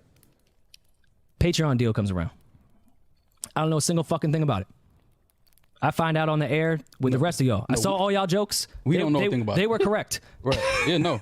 Had Let's no be idea. transparent. Got on there. All right, you're the head of creator equity. Cool. But prior to that, we were talking about starting a Patreon page with our shit. Facts. Right. Which, by the way, is not, you don't have to have a deal with. And we will be starting a Patreon soon. Don't be surprised. Patreon to start a Patreon page. Right. So when we have conversations prior to this, I'm not thinking, okay, this is a Joe deal. And I also asked, I even asked his manager, is this a Joe Budden network deal? Like, is this going to have See the All the Thing other is? shows, right. At this point, it's just Joe Budden and not even on Network. some crazy shit, just on, well, let me just try. Joe has told them, yo, I'm starting Joe Budden Network, and it's a business now. It's not just me anymore. Now it's all the guys that are involved, all the directors and editors and all that. To figure out what this is so I can know how to move with it. I'm not here to disrupt things. I'm just asking what the fuck is going on. Right. Yeah. He gets on there. We congratulate him for his position. Still love you, Joe, for getting that position. That's amazing. Patreon's great. I get a call from Ian. Hey, the accountant's going to reach out to you. This is going to be the monthly fee for Patreon. Yep. Was the number crazy per month? Absolutely. Good. Great It's money. a lot of fucking money. You know what? They started a Patreon too, right? They had one at one point, I believe, and they had announced how much money they had made. They had made like fucking couple, 200, 300, 400 racks that month. Everyone got paid some money. Everyone was happy. I remember the podcast. Watched very close on this. I didn't even realize that it was like that though, right? So this is like they come into the Patreon deal, and now here they are at a Patreon deal, and they're like, yo, the money looked nice. Of course it did, because you guys had money already banging through, and they were gonna skim. Say they made at a $1 million. Say they made 90 grand. That's a lot of money. Say they made 90 grand, y'all, 90 off of them doing it themselves. Imagine if you take control and you pay the artists. Say they made it as a total. Say they made 500,000 as a total, and 90 grand was what paid out the percentage amount, pennies to the dollar, correct? So imagine if it went from 2 pennies to 10 pennies to the dollar because you cashed out the artists ahead of time. Think about that. Great money. Lot of fucking money. Mm-hmm. When I see a lot of money, do I automatically think, oh, there must be more? No. I just ask, so what is Hello. this based off of? Because from my understanding, at this point, this was a Joe Budden podcast thing. Mm-hmm. What his manager said. Him and his manager, Ian, shout Ian. Again, I'm not here to assassinate anyone's character. Yeah. I say to Ian, yo, I've been stacking my bread. I'm fine. People look overworked, and we're doing a lot of shit right now. Mm-hmm. Like, I can just tell the morale is, I can just see it, that people are just overworked. No. Patreon It wasn't seeing it. They expressed it to us. It's not my place to say, even though they it's said my place to say it. No, even It's though they my said their place place to say about it. me, I still don't return the favor when people do shit to me. I'm saying it. People expressed that they were overworked and underpaid. So I say to Ian, Let's get to that. Whoa! Let's get to that part. Have you guys thought about the process that you should probably pay your people, bro? Take care of your people. If you're making 100 grand a year and you're not taking care of your people, you're fucking tripping, dog. You are tripping, bro. Here we go. Bam. You're tripping. It doesn't make any sense to me personally that you're not running it like that. Okay? Damn, dog. This shit's crazy. I bug out on this. I've only watched this once, so I'm not trying to saturate y'all. We're going to take a break here in a few minutes so you guys can get drinks and all that. and Ian and Joe, I don't care what narratives you spin, anything, whatever. I said to Ian, don't pay me this month or next. Don't give me that amount of money. I remember. And that was a lot of fucking money. So don't pay me. Let's go. Let's put it into production. Let's put it into the guys. Let's go. See, here we go. I want to come back to that and tell y'all, this is how I am, bro. This is how I always have been. There's no point in it to me, personally, to not take care of my people. I would rather add someone, listen, I'd rather add, shout out to 818, I'd rather add a full-time editor. I don't gotta edit shit. I just shoot the video, send it to you. Or I shoot the video and you come pick it up. I don't want to even deal with it no more. I don't want no part in that. I don't want nothing to do with that shit. You feel what I'm saying? This makes sense to me now because I realize more and more shit ain't the same. Shit ain't the same, bro. Like, this is crazy. Another minute or so. This is not about money to me. Let's keep this shit moving. Right. Like, I don't need this shit. Right. We could just stick to whatever contract. I don't need this. Like, I don't need it right now. Because you even came to me with that. You was like, yo, we should, the first month money. Patreon check, we should both just give it to I'm already getting paid the money. guys. Yeah. Camera guys, Savon, Like, Alex, fam, these people, Parks. everyone looks like they're working crazy. Parks. FYI, Parks was their director, I believe. Like, they're working crazy. Like, let's just give them that. Me and Ian have a great fucking conversation. I get a call early in the morning. You're ungrateful. Back to when you said Sorry, I didn't see you the were talking to Joe. At this point, this was the first time in my life I said, who the fuck am I talking to? I wake up to someone screaming into the phone of how ungrateful I am. Yeah. How I don't give a fuck about anybody. Yeah. Any of this. And I'm like, what are you? Joe, I said, don't pay me. Right. And he's like, yo, you know, Patreon got has nothing to fuck to do with you. Fuck you. Fuck all this. This ain't just shit. Why the fuck you even talking about shit? I'm like, your manager called me in a payout for Patreon. I said, just give it to everyone else. Right. I don't know what the fuck you're talking about. Thought you were being a stand-up honorable guy. I just think that's just some shit to do for the bigger picture for everybody. I don't care about money. Right. So he screams, and I'm like, yo, I don't even know who I'm talking to. When I met Joe, he probably had one of the bigger egos I'd ever met in my life. So that's really what I want to make a point on for this, guys. Joe Budden was being dirty with his people. It didn't make sense to me, personally. And I'm now to the point now where I understand as a podcast person and as a friend and family member to my people, because these are all my people, bro. I can be better. And when we make $1 million, we all really going to make $1 million, all right? We're going to be back in a few minutes. I'll see y'all soon. Let's go.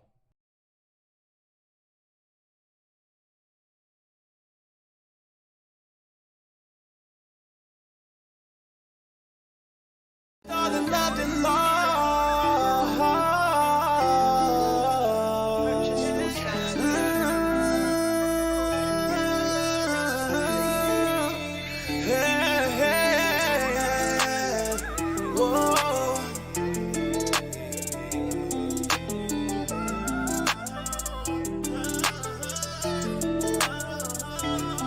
All the time deep inside I knew you weren't it. Crossed my heart, hope to die, girl, I'm through with this. Not running back to your foolishness. I don't think you know just how cruel it is. All the time deep inside I knew you weren't it. Crossed my heart, hope to die, girl, I'm through with this. Not running back to your foolishness. Don't think you know just how cruel it is. But I need my cap and gown. I just graduated from the petty shit. None of it's relevant. We both in the room and I'm adjusting the elephant. It is so evident we were not ever meant. We are the evidence. Say what you want, up from the start. I put the effort in. Open my heart, you never let me in. Both thought the other was harvesting, hoping for healing, but we were both out of our element. Both thought the other was harvesting, hoping for healing, but we were both out of our element.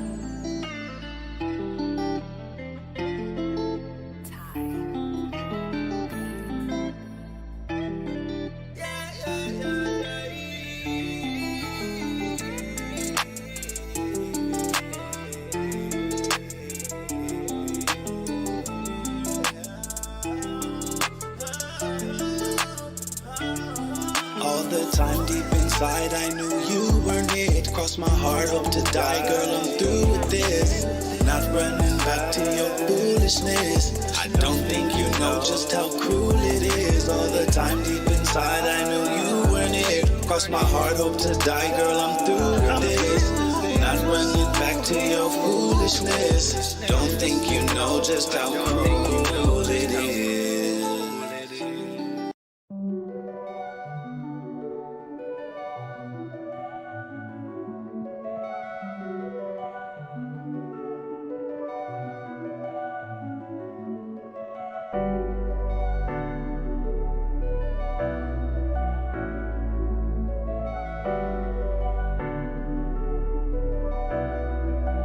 Jimmy on the beat, boy. Dead rose, a dead rose. I never let it go. I never let it go. Your love is like a dead rose, a dead rose. I never let it go. I never let it go. I'm tired of breathing life into dead situations. I'm trying to grow my patience, gotta grow my patience. I ain't got a doctor every day, you're not my patient. I'm just trying to be the man you said you wanted for relations. Ooh, I'm in it, swimming in your love and got me, baby. Be real and keep up on beyond basis. Would they kill you if I lay it out? If I don't answer, will you call me back? We only in this universe to survive. Together we gon' start that wave surface ride. Your love is like a red rose. Now, everywhere that we go, they see us, they say that we a vibe. Everywhere that we go, they see us, they say that we a vibe. We a vibe. Everywhere that we go, they see us, they say that we a vibe. Your love is like a dead rose, a dead rose. I never let it go. On my neck, your name tattoo that. They say, fuck, why you do that? I say, fall in love, you do that. When you fall in love, you do that. They get me and we go through that. Look at the pace we move at. Haters chop us up when they all meet in group chat. Pay attention, we don't do that. Not a shooter, but I'll do that. Touch my woman, you get blue back. This 40 like to do that. I've been humble, thought you knew that. I've been humble, thought you knew that. Now everywhere that we go, they see us, they say that we a vibe. Everywhere that we go, they see us, they say that we a vibe. We a vibe. Everywhere that we go, they see us, they say that we a vibe. Your love is like a dead rose, a dead rose. I never let it go. Your love is like a dead rose, dead rose, a dead rose. I never let it go. I'll never let it go.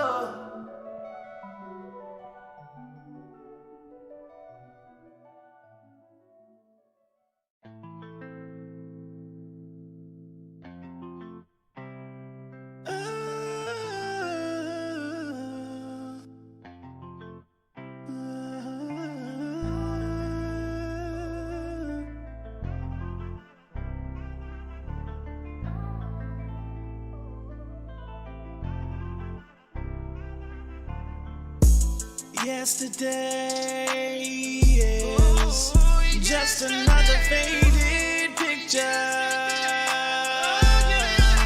collecting dust in my scrapbook,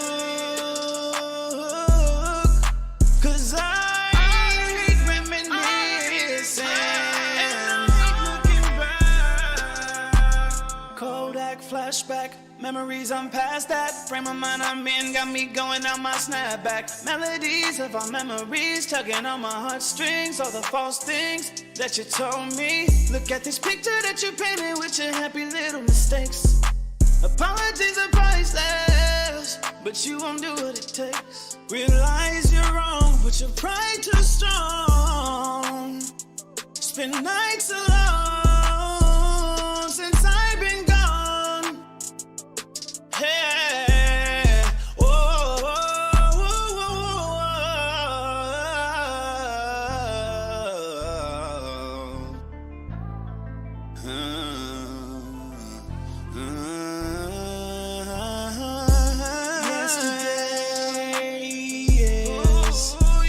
Another faded picture,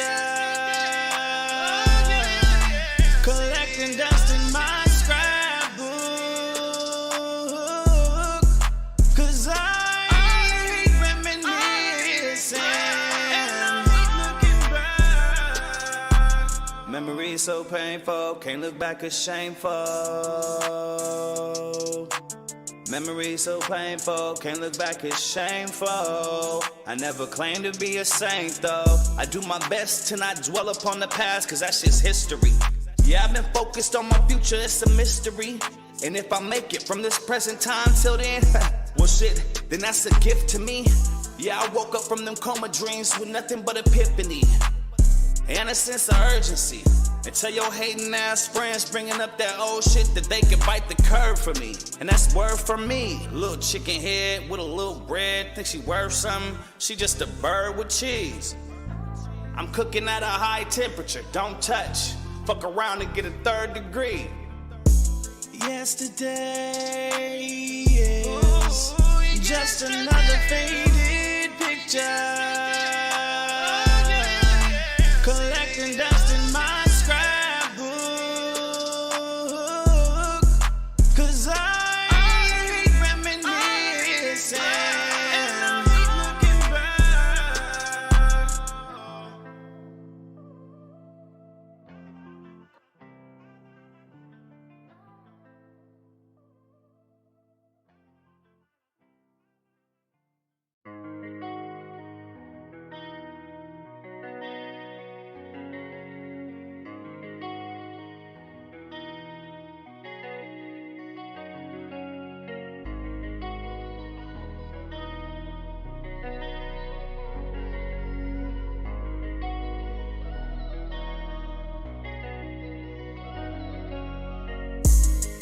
Got me going on this roller coaster. Still lose my breath when we going over. We can't get off till this ride is over. I can't get off till this ride is over. I got me going on this roller coaster. Still lose my breath when we going over. We can't get off till the ride is over. I can't get off till the ride is over. This is one crazy ride. We got each other on. I wouldn't change it. I for pounds ago. The twists and turns might get scary. Might get scary for you and me. But we got each other's hands to hold. On this roller coaster.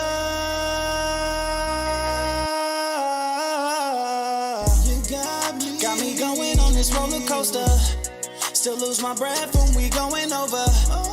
We can't get off till this ride is over. I can't get off till this ride is over. I got me going on this roller coaster. Still lose my breath when we going over. We can't get off till the ride is over. I can't get off till the ride is over.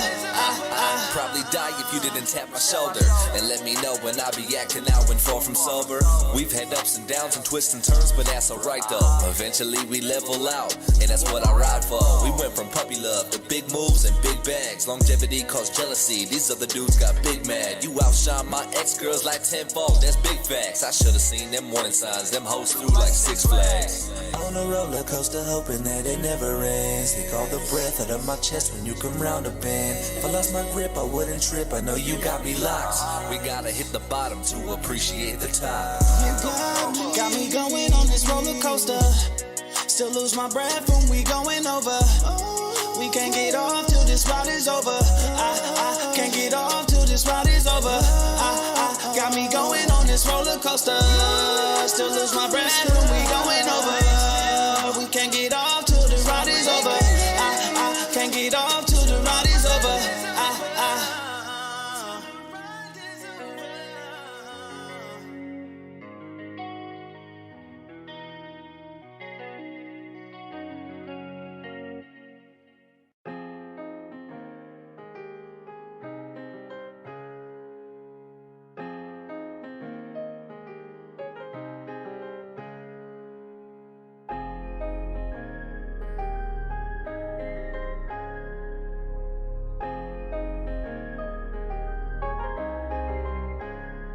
I'll be home soon.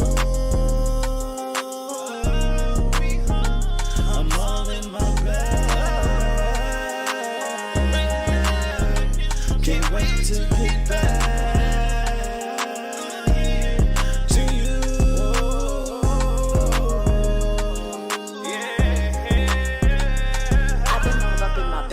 I'm not one of them girls who can go and call her dad. And you be popping tags, but you never like to brag. Cause these niggas really mad, seeing shit they never had. And they can have it too if they got up off their ass. I never have to ask, we keep it in the stash. And we been on the grind since before they needed masks. These other niggas trash, they can never get a pass to the coochie. Cause my pussy got me living high class. So I don't stress them, and I don't press them. Just praying that nobody come arrest them. I just send them pictures of me naked when I text them. And when you make it home later on, I'ma F them. I'll be home soon. I'm all in my bag. Can't wait to get back to you.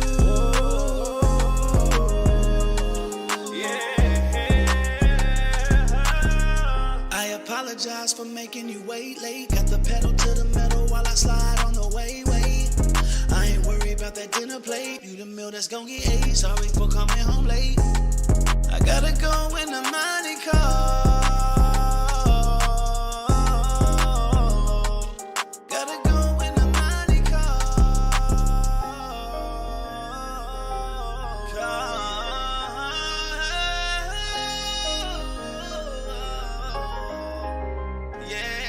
I'll be home soon. I'm all in my bag. Let's go! Can't wait to get back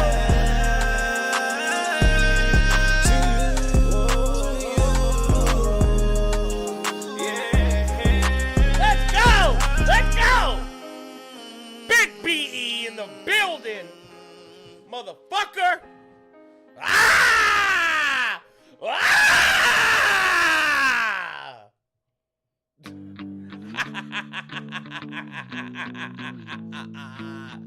I got it on in front of me right here. Got it on the side. I'm having a blast, man. Thank you guys so much. Let's see here. all the roses in my garden are dead. Alright, yeah. Can you guys, it lowered, right? That's just tight. Goat the vocalist. Go listen to Dead Roses, Joe the vocalist right now, man. Just dropped on Born Evil Studios.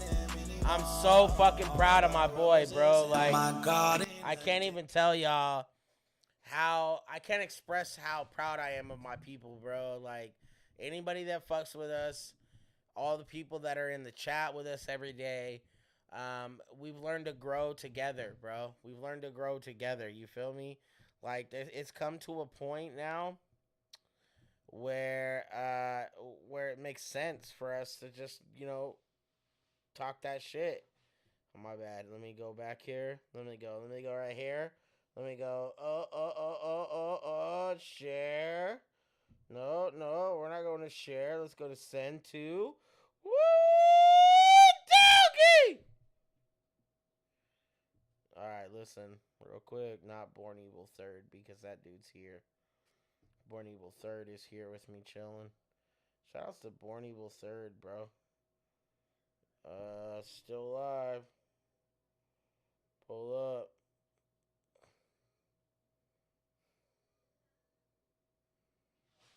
Alright, I just want to send something to a couple people before I get the fuck out of here. I'm leaving. I'll see y'all tomorrow. Nah, seriously. Joe the vocalist, Dead Roses. I had to take the biggest piss pause just before this all ended. And I appreciate the 6 people that were here. Yeah, that was an interesting run. I think that there's a lot of really dope artists out there, and there's a lot to learn, man. And I'm a student of the game like everyone else, and I try to push that off on people, right? I feel like if I tell people, yo, these are the experiences that I go through, and these are the things that I realize I've been being taught. Tino, yo, everybody go stream Tino Killed It. His radio station directly on Twitch. We're on Twitch right now. If you're on our Twitch, Born Evil Studios, Tino Killed It is directly on there. You can fuck with it there. And I'm on there, and a bunch of artists are. Honestly, I don't care if I even win the little competition. Okay. I don't care if I win the competition. I don't mean to say little. I apologize. I don't care if I win the competition. I'm more excited to be a part of it. That's a big deal. Con, what up, dog? Con, what up? Con, send me a video. I'll run a video of yours right now, doggy. Send me a video. So, we're back after the break. Born Evil Studios, bornevil.com, evilseason.com. Lead the Way, episode 5, every Wednesday, 6 p.m. Yeah, lead the way, bro. We're going to lead the way to greatness. We're going to play things. We're going to talk about cannabis. We're going to talk about different battle rap situations, music, releases, things that are going on amongst the brand, the stuff that we be doing all month. January 5th, y'all. Be in Tracy, January 5th. Comedy show. Tino Killed It's gonna rock it. My man Joel, Need Your Soul. Shout outs to the underdogs. Those are my people, bro. Yo, what up, my man Tino? What up? That's a big deal to me, dog. Like that, it's gonna be a fire show. It makes perfect sense while I'm working with my people, and I'm excited most of all. I know that my man, the third, or Julio, is going to be living in Merced full time. So Tracy's not all that far. It's close. We got a lot of work to do, man. It's a big SenCal thing at the end of the day. And I have a lot of love for my 209 people like I do my 559 people, bro. Like, shit's crazy. Con, you can't send it to me on your YouTube. You have to send it to Born Evil Studios at Gmail. Born Evil Studios at Gmail. Or Robert Long 559 at Gmail, either or, send it to there. I'll run those songs, bro. I got you. So we just talked about a couple things. Ultimate Madness, 30 minutes. See what I mean, Julio? I love you, dog. Thank you.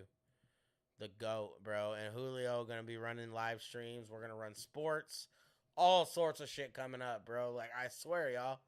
This channel and platform has tons of content on the way for something that's so minuscule as far as work factor. Like, we got to put work in, but it's like second nature to us, right? Thank you, Julio. Born Evil Studios at Gmail. You can send it directly to there. I'll run a video of yours. Con, I know you're watching, so grab that email and just click it and you'll be good. So, we talked about Ultimate Madness, Rum Nitty, Geechee Gotti, couple of the stuffs that are going on between that. And then we also talked about the Joe Budden debacle. And I can't stress it enough, Joe Budden. Hopefully you catch some peace in everything that you do, bro. And pay your friends, most of all, y'all. Pay your friends. Pay your fucking friends, y'all. Take care of your people. Take care of your people. Even if it's a little bit of money, it goes a long way. Listen. Shout outs to Tino. Con, too. Shout outs to Con. Tino and Con both got paid a little bit of money. It's not a bunch of money. I didn't pay them hundreds of dollars. It's not meant to be like that. Because the money's not hundreds of dollars right now. It's, 100, 200, 500. That's small money when it comes to buying a camera and buying things. So I'm able to equal it out. And I've had to pay money out of my own pocket. And I've done that a bunch. All this equipment, I could say at least, 90% of this equipment is I bought out of my own pocket. I bought all these computers. I bought all these things. I bought all this equipment. Just the streaming fucking boxes and shit are $200-$300. The plugs, the fucking lighting, all that shit costs money, bro. That's what I love about this. Okay? So, that being said, cheers.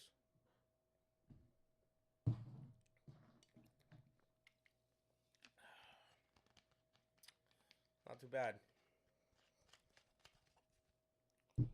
Let's start it off.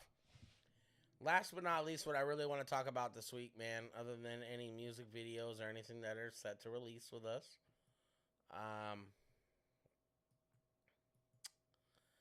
Illmaculate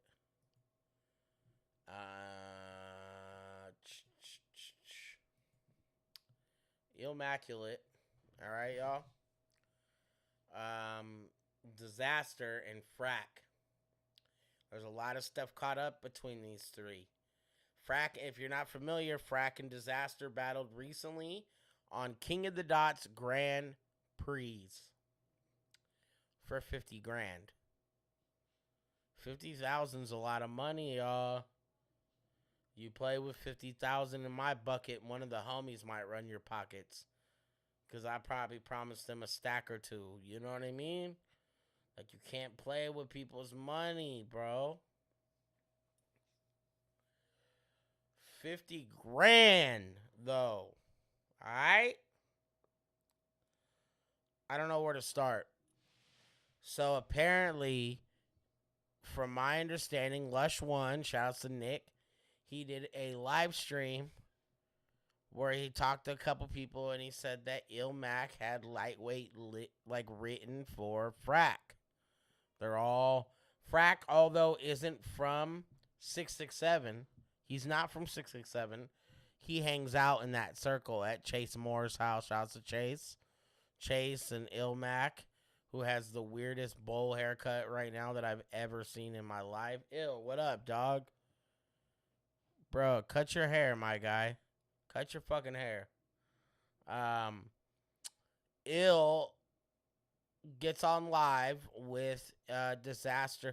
This is what I always liked about Ill, is he didn't involve himself in the politics of it all, which is, even if it's just promotion and branding and bullshit, and like all promotion isn't bad promotion, right? But I think that if you're not ready to have an argumentative conversation with somebody like Dizaster, you don't have that conversation with them, because you're going to look like a fucking fool, bro. You're going to look silly. Come tell me right now. I could probably pull it up. I'm going to look right now on YouTube real quick. Illmaculate on Angry Fans live stream. He does these videos on Instagram, reposts them on YouTube. Win-win. Tell me, if you were watching Illmaculate on that live stream with Dizaster, and when Dizaster left, I think I have it saved on my phone, but I didn't really want to go up about that. I got to thinking a couple hours later, like, I'm not that kind of person. I'm not here to talk shit. I'm just here to be about reality. If you were in the same room with Frack and you said bars, he said something like, I'm going to tell Dizaster he's a part of the Taliban, and you told him a funnier way about how to be a part of the Taliban, and he used it, that's biting. There's no argument behind it. Wasn't like you said, hey, this is an idea I had. I had this idea that Dizaster is a part of the Taliban, and you created a whole scheme and theory of why he was a part of the Taliban. It still feels like biting, but it's not close. It's a little different. I can guarantee you, I can promise you, listen to the bars. We're going to run some of them right now. That Frack is nice as fuck. But did he write every single bar? Did he have a scheme on every bar? Probably not. Chase Moore, Illmaculate, and everyone else that's involved, maybe even Lush, you never know, were involved in that. That wrote for Dizaster. Dizaster was somebody that's like started the tournament that nobody wanted to win. And he does like psycho shit, right? He does like shit where we're like, yo, what the fuck, dog? Like, why are you being so savage to these people? But when you get put in this position and you have to be a savage person, how do you expect him to act? How are we expecting him to act, y'all? Fuck are we talking about? So I'm just in a different position in my life now, and I'm more realistic, bro. I don't care about I'm not friends with, like, I fuck with Diz. He's a good guy. Ill's a good guy, but I'm not friends with those dudes. Those aren't my people. Those aren't people I would call if I was down and out. I would never call Diz or any of those dudes. In fact, I never tried to hang out with none of them guys. I booked an Illmaculate show years ago, and he brought nobody there. What do you want? And this is when my daughter was alive, sick as fuck, bro. And I'm paying money out of my own pocket for a show that don't even fucking matter. That's like that fake dick riding shit. Like, fuck that, bro. I'm just a different human being these days, bro. And I'm gonna come down to it. Like, I'm not afraid to be honest. That's it. And this is why I love this platform. It's because I'm not gonna stop being a person that I am generally to anybody. I'm gonna keep telling you motherfuckers eat a dick. If you don't like it, oh well. Oh well.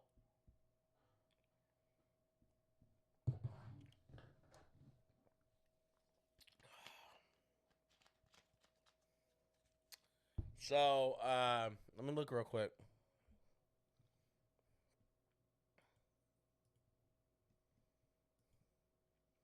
Let's click YouTube. Real quick.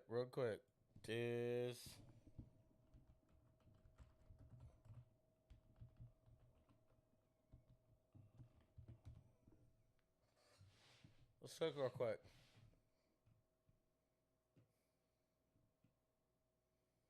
Hold on. So, I just want to pinpoint. Oh, here we go. Let's go. Writing's not that easy, but Grammarly can help. This sentence is grammatically correct. See, and that's what we're not going to do, Cap. Don't let them even try that funny shit where they're just like, oh, man, we need to, Diz, da-da-da-da-da. Like, I'm telling you right now, like, I got all the shit that like, if they keep playing, it's going to look really bad for everybody. You know what I'm saying? What they could do is just accept that this shit is not what they're doing. Huh? You can't see your face. Right here. All right, there you go. All right. It's me, trust me. So they got, because I'm trying to read the comments too. Oh, gotcha, I got you. Whatever, fuck the comments. So, can we start from the beginning? Here's the thing, Caps. If motherfuckers were just like, if he was just like, bro, I didn't help him. That's it.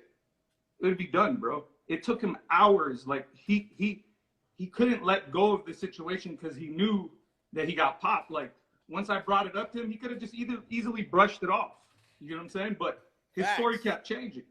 Facts. You're talking about Illmac. Yeah, like. Yeah. All right, so for those who don't know what's going on, what's going on? For those who don't know, obviously people in battle rap run bars to each other. But in this scenario, Illmac did a lot more than running Frack did a lot more than running bars by Illmac, and Illmac pretty much was probably high as fuck because they were over there doing a lot of shit probably. And he was probably like on some like, hey, like he told Lush, like I did it. I don't know why he told Lush. You know what I'm saying? And then So Illmac came out of nowhere and told Lush one, yo, I wrote for Frack. Well, it's basically Lush was like, yo, Frack has it fucking really hard battle. He's gonna get killed. You know? Yo, so here's a big factor. Lush and all them were in a room together, and to them, like to my man Dizaster, he didn't have that aspect in his life where he was like, hey,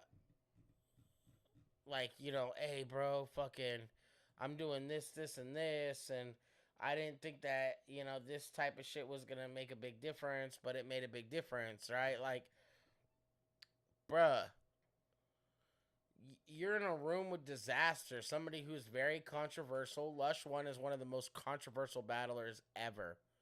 Ever.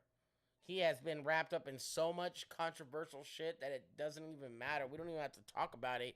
You should just know, bro. With that being said, I'm gonna have to retorch that, but I got y'all. Lush is a certain individual that's been wrapped up in this kind of shit for so long that it doesn't feel like it matters, right? It doesn't feel like, you're like, well, Lush is just wrapped up in this. Diz is in the same shit saying, hey, this is like something, this is normal, and I'm just only trying to call out because I don't fuck with that corny battle rap shit. I don't fuck with this. I don't fuck with that. I only like this, specific type of shit. And people get caught up in who the person is. Like, Illmac says something, they're like, Illmac's the truth. If Dizaster says something, it's the truth. I'm more of getting to the bottom of everything. When I hear everyone's side, this is why this shit's crazy to me, dog, because I feel like people were backpedaling Lush and Illmac because they hang out together, they do music, they're a part of 667. I wouldn't out anybody from my circle ever, even if they were wrong. If they murdered somebody, I would never say that to anybody. I would be like, fuck you, bitch. They didn't do that, bitch. Fuck you, bitch. Like, I would really bang on someone over that, bro. That's important to me. And if people won't do that for their people, you're fucking tripping. All right. You know what I'm saying? And yo, Bobby Illmac Face was Hill, like, thank you I so don't much know, for the man, he got subscription. some shit. Lush was like, how do you know? And he's like, I helped him. You know what I mean? Like, that's enough. Like, so, you know, and there's more to it. You know what I'm saying? Like, because at the end of the day, I got them both on the phone. And you could tell how Lush is trying really hard not to, you know, make Illmac look, because Illmac doesn't really, I mean, I know he looks bad too, but I feel like generally, like, Frack is the most terrified person of this coming out. Facts. Illmac, like, kind of like, Facts. Don't tell me that in a way, Frack's strange not way, probably scared wants right people now. to know. Like, I feel Tell like me. you've said that before. Like, people who like help people will like throw jabs out there on the side because they want it ultimately to be known and they're playing along. Like, I feel like Illmac is doing that right now. Like, he's doing all this crazy shit because he could have easily just brushed it off instead of lying and sending me text messages and telling me I'm not helping him with anything and capitalizing the end, telling me I'm not fucking with him at all before the battle, and then come to find out the final excuse to me was, no, he just ran his bars by me and I told him what's dope and what's not, but I set boundaries and I told him I'm not going to give you what rhymes with. And why are you setting boundaries with him? That means he's asking for shit. You know what I'm saying? Even just there's just too much shit. You know what I'm saying? And like so, why is Illmac name even coming up when you're battling Frack is my problem. Why we worry about Illmac? Thank you, Bobby. I appreciate you, bro. Yeah, we got a lot to build on, big dog. Let's start the Senkow shit, bro. We Real don't even talk. run bars by each Hit other me, like that. We just finish our rounds and be excited and just be like, check out my bars. Ain't nobody gonna let nobody change shit. You know what I'm saying? But in this scenario, it's because he only had 2 weeks to prepare, and I get it. He was scared. Like, anybody would be battling me on 2 weeks' notice because I'm one of the few people that could get ready. Even it was tough for me, Caps. I couldn't string together crazy amounts of material. You see, he had more material than me somehow in 2 weeks. You know what I mean? Way more material. So it was already crazy to me that he strung together that much material that fast. You know what I'm saying? And it's not about whether he wrote certain bars. It's, how am I going to put it to you?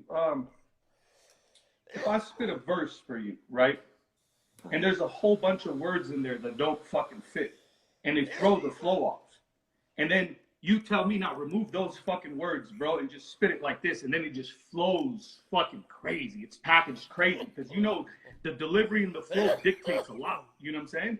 If somebody does that, is that not helping you write? Think about that. Like, it's not just, writing is not just the aspect of actually penning the bar itself. It could even be an angle.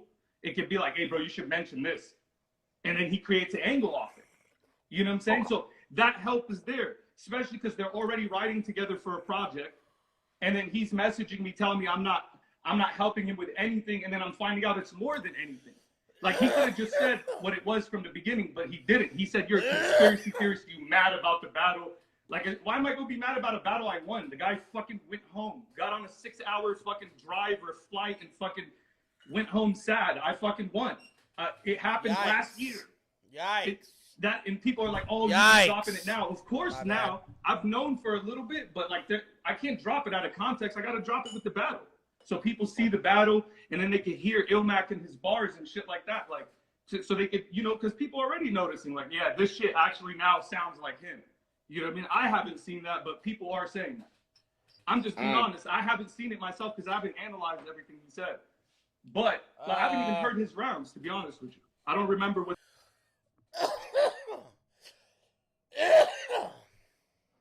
With that being said, I don't think we're going to go back and watch Illmac and, not Illmac, but Frack and Dizaster. We're going to watch some parts of them right now in like 2 seconds, all right? I don't remember feeling like Illmaculate wrote this. But I also take into consideration that Illmaculate and Eddie I rap in the same studio as Chase Moore. And Frack goes to Chase Moore's studio on a regular basis as he shoots videos with Avocado to do music. This is a big factor, y'all. Think about it. So that's why I'm at my point where I'm at now. I think that we get wrapped up in it, and this is just part of it. You're looking only at a couple minutes of this. What they were, except the paper ripping, you know what I mean? But fundamental principle, bro. Fundamental principle, Caps. When there's money on the line in well, the principle is not to help, but if there's money on the line and it's a tournament, that's like steroids. I don't even care. Like, oh yeah, they do it all the time. Battlers, look at this excuse. It's the same shit every time, Caps. You see it. It's the same excuse every time. Oh, I was just running bars. It's conveniently the way they get out of it. And I'm like, yeah, I was just saying that shit last night. Yeah, but listen though, and I sent you the screenshots of Frack staring at everything I was saying and not responding to nothing. Like, so how are these people telling the truth when it's taking them 24 hours to even get at me? They've both been on my page lurking. Illmac liked one of the comments probably by accident. And you know what I'm saying? Like, they're both, I showed you this shit. You know what I'm saying? And like, nobody's gonna be straightforward. They have to gather their story. Just like the first time, like, they're like, I don't remember. I'm like, what the fuck? Wait, he's like, maybe I was trolling and I did say it. That's convenient. So then you're admitting that you could have said it, but you're still coming up with an excuse that like, nah, but still, like, you know, I gotta take your word for it now. That not only did I find out that you was involved in this, but now you was trolling and saying you was writing for him, admitting that. Hold on, wait. Frack is in here. Like, yeah, he's joking, bro. You know, he's. What Yo, part of the Frack, game where is you that? at? And I came out like, yeah, man, you like that rock verse? I wrote that. And Rock gonna be cool with me? Yeah, I feel you. Look, this is so crazy. It said Frack was in here. I don't know. I'm gonna see. All of a sudden, Frack, you had sent an invite. Getting like, it's crazy because I got, you know, I already got motherfuckers admitting shit. So like, it's clear as day. You know, and Illmac, he admitted to me that he ghostwrites for other people, but not for Frack. You know what I mean? Yo, wait. You said Illmac admitted what? You hear me? Yeah, put him on. Yeah. Okay, so Lush. Hey, Lush, you know what's going on. Let's get to the nitty gritty about this, man. What's going on, man? Yeah, I don't like to be in controversial situations ever since I've gotten in recovery. Yeah, I know. You know, I used to be like the center of battle rap. Yeah, drama. exactly. And I acknowledge that, Lush. Like, I told them, like, I know, like, you know, like, out of all this, I wanted to make sure, but like, everybody knows, like, and it's. Yeah, but hold up, bitch. I wanted to be fair. I want you to spin him towards. I just want to hear what he got to say. Oh, all right, yeah, no, I was just. I've been talking to influence anything. So right. Lush one. So it sounded like influencing shit. It's sounding like Illmac was helping Frack write for this in the King of the Dots on him. Like maybe. I'll tell you. Maybe. So what happened was this. Okay. A couple days before the battle. Now, the way that Lush is, you know, Nick, I love you, dog. But the way that Nick is talking about it, like the way he started it out, tells me he's kind of lying. I'm going to tell you why. Because he doesn't, it's a tight situation, y'all. These are all his friends. He doesn't want to fuck a relationship up with Diz, not just because of battles, because it's his friend. He's known him for a long time. They've done a lot of good business together, guys. There's never been a point where they were like, yo, this business is whack. Diz always made his money, and I guarantee you Lush always made his. And he's probably always been a facilitator between the two. With King of the Dot or with Grind Time. Right? Nick, am I wrong? Tell me I'm wrong, Nick. Pop in the chat or just send me a message. Post in the comments. Tell me I'm wrong, bro. But, I look at the way their relationship was and how it was facilitated.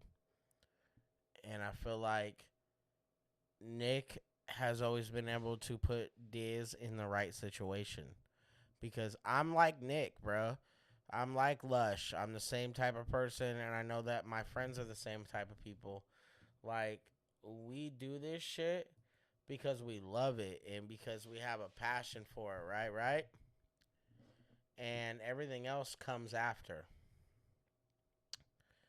I don't think that I'm better than anybody, but I think I'm great at everything. He's a reservoir, exactly.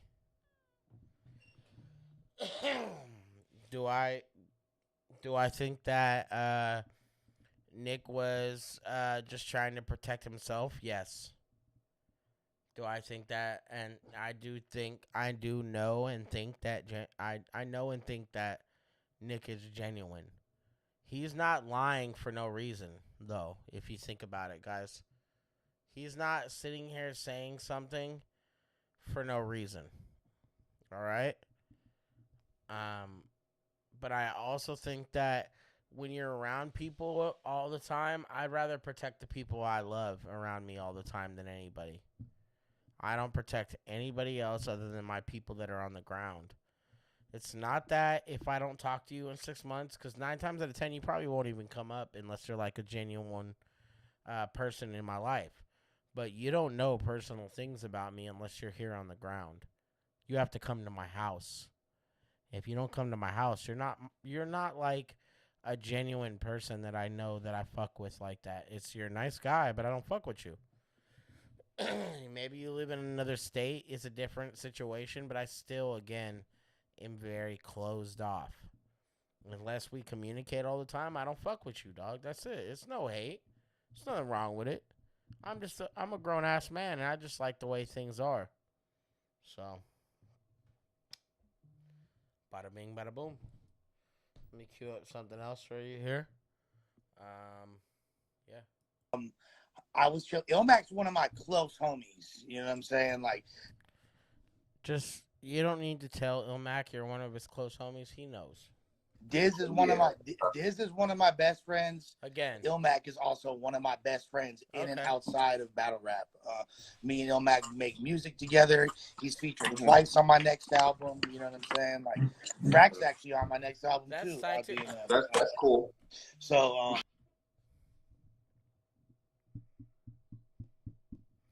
Frack. I think that Frack is an amazing artist. He's tight, dog. Don't get me wrong. Frack is nice. Do I think he's nicer than everyone else? No. Do I think this is a coincidence? Absolutely not, y'all. What's his face? You gotta be careful of what you say, I guess you're saying? No, I mean, off top, I get like this. It's not even that I need to be careful about what I'm saying. I'm just trying to frame the context of the story. You know what I mean? How close we all are, how much we fuck with each other. Like, I've known Illmac since 2003. Facts, you know what I mean? Like, we've been working together for pretty much this whole time. So at the studio, this was like 2 days before the Diz Frack battle, which was round 1 of the tournament. By the way, to address something that was said, it's not that complicated why Diz and Frack were matched up together. We ranked all the people in the division. It was by seeding. Diz was the number 1 seed in the division. Frack was the number 8 seed in the division. Number 1. Hold on. Hold on,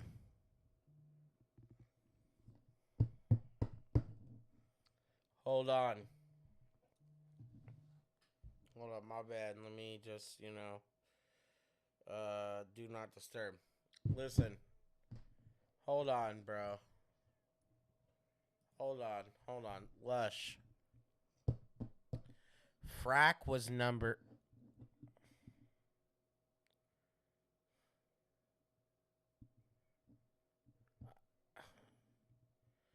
Don't fight heavyweights. I agree. Featherweights don't fight heavyweights. Why the fuck was Active not number 8? Or RX? RX. Bro. Nick, listen, dog. Are you fucking joking me right now? You killed it for me right there. You killed my whole vibe when you said that Frack was number 8. Frack was number 8, but Active was what? I swear to God, if he's not number 7, I might die. Frack is number 8. What the fuck is Active? What the fuck is RX? What are we talking about? What are we even talking? What? What?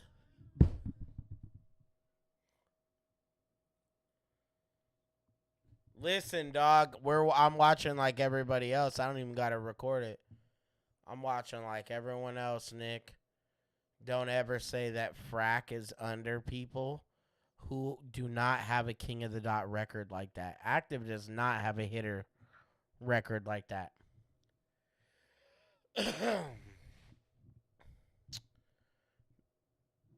Shout outs to Bobby the Alien. Am I crazy? Talking to myself, dog. This motherfucker thinks I'm talking to myself. He thinks I'm like talking to somebody else. Julio. Am I crazy? Let me run that back. Hold on. Why was Frack the number 8? Like, so how do you come up with seeds, though? Because Frack is the biggest underdog in the division. Wait a second. Yo, Julio. I like Active is a nice guy. There's nothing wrong with Active, guys, but Active was clearly the number 8 seed. He is the wackest. Why was Reverse not in it? Let me just start really chopping this fable with you guys, bro. Let me really be honest and thorough with you. There is people that have battled on King of the Dot that are rated higher seeds than those guys. Madflex, Thesaurus, Dizaster, Frack are the ones that made sense. Saint, okay, argumentative. I agree. He beat Gray Fox. Why wasn't Gray Fox invited? Why was Reverse not invited? Why was the other 30 rappers that are better than RX and Active not invited?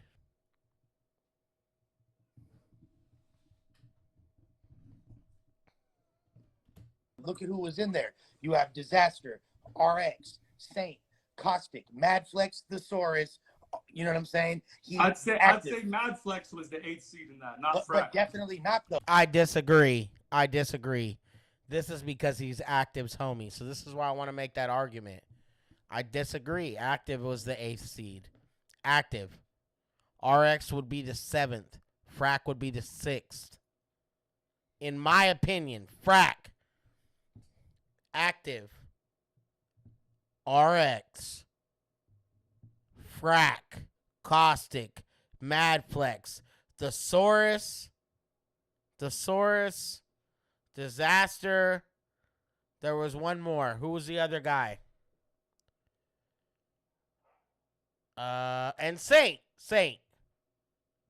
Saint was probably somewhere above RX, so maybe 6th. So, Active, RX, Saint, Madflex, Thesaurus, or Madflex, or Frack, Madflex, Thesaurus, Dizaster. Right? You feel what I'm saying? I'm not crazy. I want you to repost this and tag King of the Dot. Tag these people. Tell them, bro. I'm not fucking crazy, dog. I know battle rap just as good as anybody else. That's what it comes down to. That's crazy, bro. That's fucking crazy. All right. though, because Mad Flex has significantly more views, All right, more whatever. That's accolades fine. on King I of the mean, I Dot. guess that's the cool explanation. That's fine. I'm not. Mad Flex does have a better look than Active RX or any of those people. Mad Flex it has battled overseas. There's a big following behind him. Right. Not tripping on that. I was just wondering, I was just wondering why I even was battling him to begin with. You know what I'm saying? No, and I'm not mad at you for inquiring about that, but I just wanted to. I feel like it should be a random thing. Like you just, like the names just come out random. But that's cool though. I feel like I agree with the first. I agree with the first seed battling the 8th seed in each division. But why would they want Dizaster to battle Active? They're friends. If you're telling me, real quick, y'all, if you're telling me that ain't favoritism ass bullshit, you're fucking lying. Because then Dizaster or then Active would have never battled Caustic. It would have been Diz, Mad Flex. If Caustic, I don't know how the ranking would have been, but it would have been Diz, Mad Flex, or goddamn Thesaurus, Saint. One of those guys would have all been one of those people up front, bro. These are a big deal. What are we talking about? Are we seriously considering the fact that these guys, right? These guys, oh my bad, I'm gonna make this a little bit bigger, bam. That these guys are fucking kind of cheating? You know what I mean?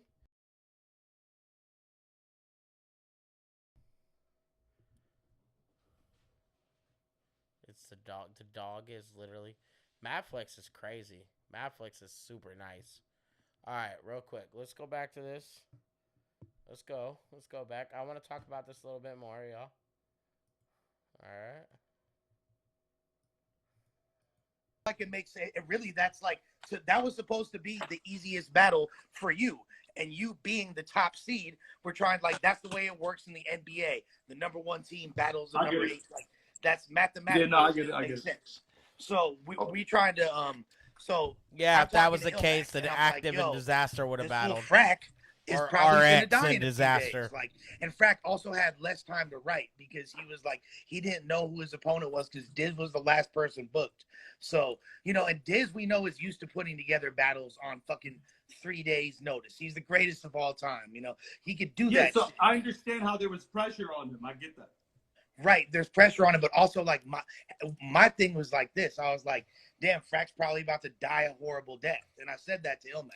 And then Illmac was so when he says shit like that right there, tells me that they all talked about this in a small room together.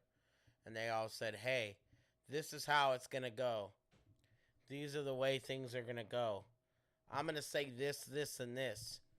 And then Illmac and Lush and everybody are like, yo, just tell Dizaster he's a psycho Vegeta, or something crazy, right?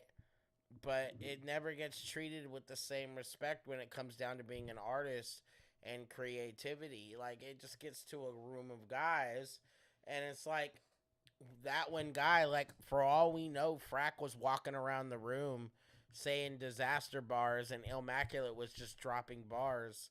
Like, at a friend, like, like, if you're at a party together and you're like, yo, I'm battling Dizaster coming up, and it's a big deal, don't get me wrong, right? And you're just, like, rapping Dizaster bars, and then Illmaculate's rapping a half a bar or a bar or two that's, like, a joke that he never got to use, all right? Because I remember I was at the Dizaster Illmaculate one. I was there. I battled on the same event. So I just want you guys to put that in perspective. I just remember, like, how tight everybody was. Like, everybody was so uptight about shit. And when that happened, it was LA versus the Northwest. It was division battles. It was competition. It was like everybody. Diz had battled Thesaurus already. He had battled Madness. I believe he battled a couple people in the same day. Madness, Somebody else and somebody else. Or it might have been just Madness and Illmac. I could be wrong. But he battled multiple people in one day, bro. What the fuck is going on? So, I have a different vibe on everything nowadays. And I can't do nothing but tell people like, yo, dog, just be straight up. Be thorough about shit. Don't share bars with certain artists, like certain people directly. Don't be sharing bars with them and expect them not to use it. But then also don't think nothing of it, because that's probably what happened is they were all chilling. They do music all the time. Fools are just dropping bars and he's just scheming them out. Even if they didn't write that whole bar, it was kind of an idea. But there was parts where I do agree. It felt like Illmac had written the whole steez. Like, where are we at with all this? So, let's go.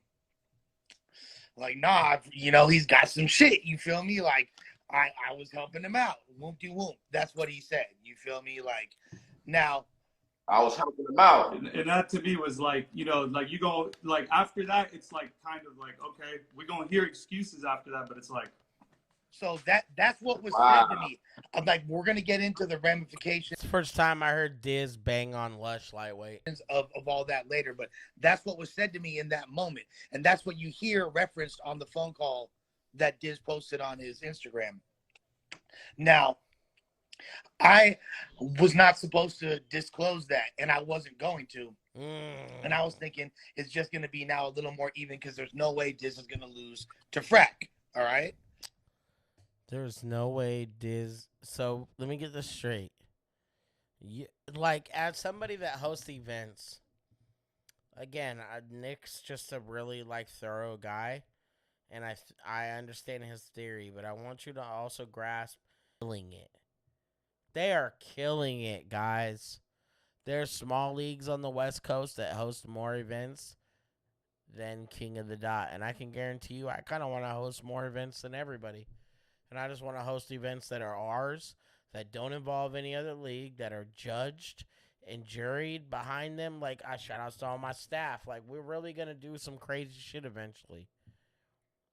Do we need to do battles? Absolutely not. We could do 0 battles and we're going to get views no matter what. I want to do battles. I love battle rap. I love music. I love competition. I love all that. I want to run that, bro. I want to run that for everybody. Do I think it's going to make a difference right now compared to 6 months from now? Maybe, maybe not. But I just want to run it up together. Yeah, facts. Yeah. Facts. So, here's a little bit more of my man Lush and them. The battle happens. It creates a situation where, based on the way the judging went and the controversy surrounding that, a bunch of people are now against Dizaster. And he has a real uphill battle in every round. Like, bloggers that have never covered Frack before are supporting Frack all of a sudden in a lot. It's become like a smear campaign. Now, a lot of it, I'll keep it a bundle, is also fucking Dizaster's fault, you know? That's cool, but continue what you're saying, though. Continue. Why'd you say that? I say that Diz was, due to his political beliefs, which are very polarizing, and speaking out as much as he was at the time, a lot of... Do I think Diz is very outspoken? Maybe, maybe not, bro. But I also don't really give a fuck what he says and doesn't say. I don't involve his personal beliefs in battle rap. And I think a lot of people get wrapped up in that. So that's why I think that Nick is saying that. Lush is saying that right now. But I also think he's still trying to defend his crew. You gotta remember, Illmaculate is a main shooter in 667, like Lush is and Fredo and Chase. Those are main shooters. But shouts to my man Baby Franco, who is the motherfucking founder of 667. That's my dog, bro. You can ask him right now. I'm mad certified. There's never been a question. We'll save that for another day. You feel me? That's their way of personals now. Yeah. Absolutely. People wanted to see him lose regardless. So on top of the fact, and Frack low-key, like this is like a phenomenon in battle rap that a lot of people don't realize is one of the most effective things a battle rapper can do is to say something about their opponent that everybody's thinking and articulate it in the most clever way possible. This goes back to the freestyle era. Like, you know, you say something, oh, this person looks like so. All right, we get it, but just continue what you were saying though. So no, I'm just trying to do so basically. Like you're explaining why you told me. You're explaining why you told me. Yeah. What happened after that? So Dizaster winds up inevitably losing in the tournament, and after that time, Diz, you know, this is one of my best homies in the world, and he's feeling very, very down. He's very, very upset about it. So I wind up, you know, me as a friend, and you know, I'm not trying to really put this all on blast, but he was like, damn, like people don't like, do people not respect me? Like, do people not think I'm like dope like that? What the fuck is going on here? Like they thought, I was like, bro, even Frack knew that he needed help. He like fucking Frack. And so I told Diz that, but I told him that to let. I feel like I'm like reliving it right now. Like this shit got me like so heated because see? Tell me. Listen. Tell me that Diz is not tripping right now. I can feel like it's not that Luscious backstabbing Diz, right? Not the case. But it feels like Luscious just being very neutral and Diz doesn't know how to handle it. If that makes sense. Like, do I think Diz is right or Illmac is right? I don't really have a decision on that because I only know so much. And I can't watch, like, Illmac's never been very, what's the word for it? Like, bloggy. You know, like where you did blogs and you talk shit and stuff like that. Never been Illmac. And shout out to Ill. And I think that might have been that he could have been more controversial and been like more up in people's faces by doing stuff like that and made more sense when it came down to him just talking shit to people because people didn't, you know, Ill's one of the best writers ever, period. But I feel like Lush is trying to protect everything. He's just like, yo, you know, look, bro, you don't like this, and we all hung out, and, you know, I told him, don't say anything about bars, you know, because I don't want them to find out, or I don't want to spit bars and give you bars. It just feels very funky, that's all.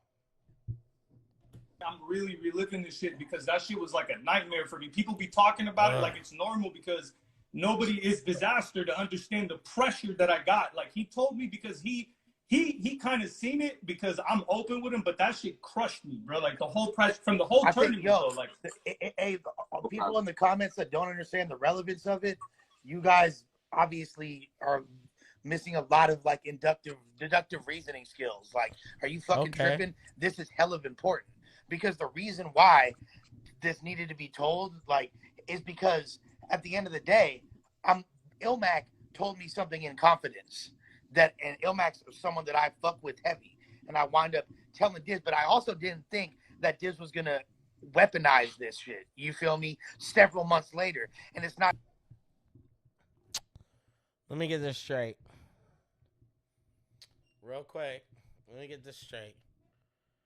So Diz is weaponizing it because he thinks somebody is cheating? Wait a second.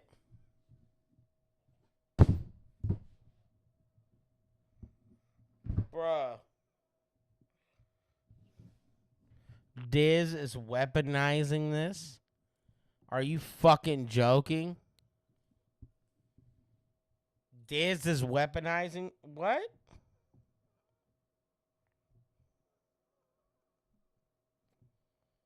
Diz is weaponizing this, right? Diz is weaponizing. Sounds like that's a tough ass I've spoken to Diz 100 times since then.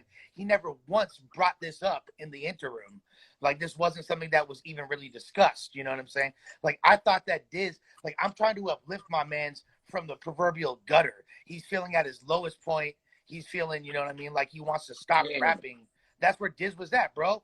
Motherfucker was like, yeah, I didn't want to fucking do this shit no more. Like, why am I gonna keep battling if before I even start, I'm written off already? Like, give me a chance. I don't care about the hate. You know what I'm saying? But, like, give me a chance, though, first. You know what I'm saying? Like, if I don't get the chance, then there ain't no point in doing this shit, especially when I've been doing this longer than all these motherfuckers. I've been battling before damn near everybody. I'm pretty sure only Rex and, like, Reed and, like, Mook could say some shit back to me. Like, well, and so the thing is this. Now, Illmac is very adamant to the point that he didn't help. Okay. Diz, Okay. you feel me? All right. It's what he's saying when we got on the phone with him now. He's saying that he did not help Diz. yeah, but, like, the thing is his word doesn't mean shit at this point. And, like, you know, of course he's going to do that. He didn't help. Like, why would he admit it? You know what I'm saying? Like, the point is that we already have enough context. This is already too much. Like, regardless of how people want to spin this, it's too much. This is too far. And people have to put a barrier on how far they're willing to go to hate on me. Like, and let me really, like, live and have my shit. Because this is ultimately what it's coming down to. People just being like, we want to be more convinced because you're Diz. You know what I'm saying? Like, it's still, like, people are still trying to act like it's almost, like, Illmac's word almost has some kind of fucking, like, credibility in this situation at this point. Well, Illmac does have a lot of credibility. Illmac has I've never known credibility. Illmac to be a liar. And what he's saying is, I don't know about whether Illmac's been a liar or not, because I definitely paid people, and he thought I didn't, and told me that I was wrong, and, you know, I decided to disagree. But, yeah, you can't, when you do that kind of shit, like, it's not that I'm not mad at you for digging out for your dog, like, holding him down, but saying I've never known someone to be a liar, it just seems shaky, bro. It's like you're defending Illmaculate other than just speaking for yourself. This is where it really fucked me up, because it's like, I don't think Illmaculate, I never thought Illmac would ghostwrite for somebody, but I also didn't think that MC Juice would. Shout outs to my dog, Terry, MC Juice. That's my brother, bro. He's from Born Evil. You can ask him. You ask him yourself, he'll tell you. Big BE's in the fucking building. He wrote for Chris Brown and 100 other artists last year on the major industry. But I never knew that. I never knew that he was into that kind of stuff, and I always wondered how he made his money other than just being a regular artist. Illmac could be that same kind of guy, no doubt, for sure. I didn't know that, though. I still didn't know that, and I don't see why Illmac, one of the best rappers as far as battling in the world, period, ever. He could beat Mook. He could beat a lot of those guys, dog. Illmac's nice. Nothing against him, dog. Like, that's it. So, with that being said, do you guys think that Illmac and, does that say 11 minutes? I have no idea. With that being said, do you think that Illmaculate will battle Dizaster again? Do you think that Dizaster is interested in rebattling Frack, who is somebody he lost to? You can peep those battles on King of the Dot. And we'll talk a little bit more next week as we progress. I really appreciate everybody that peeped the live stream tonight. I don't want to take up too much more time, but we'll see you next week on Wednesday at 6 p.m. And we'll see you this Sunday, 8 p.m., Evil Season, evilseason.com. Click the stream. Tomorrow we are running a head-to-head gaming stream, me and my man Joe the Vogue. Shout out to Joe. And we'll post it on Friday. So we'll see you Friday and Sunday. Thank you guys so much. I appreciate the live stream. We'll see you soon.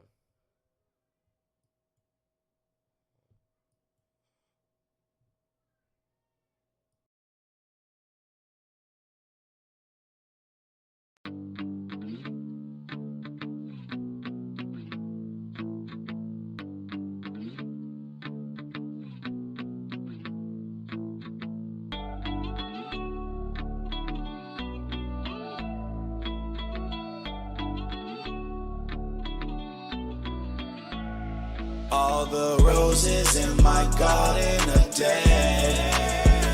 'Cause nobody loves them no more. Nobody waters them no more. I thought at first it was all in my head, but nobody loves them anymore. Nobody wants them anymore. All the roses in my garden are dead. All the water in the world couldn't save them. I guess it's best for me to replace them. Plant some new seeds, I'm gonna nourish their needs. They gon' reach for the light, grow to the sky.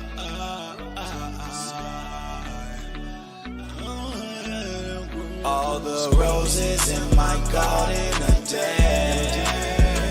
'Cause nobody loves them no more. Nobody waters them no more. I thought at first it was all in my head, but nobody loves them anymore. Nobody wants them anymore. All the roses in my garden, they just stopped growing. Bad vibes and bad soil, I'm just not knowing. Mama always said that love will make you stop hoeing, but heartbreak will make your heart just wanna stop going. And through it all, I always knew that I would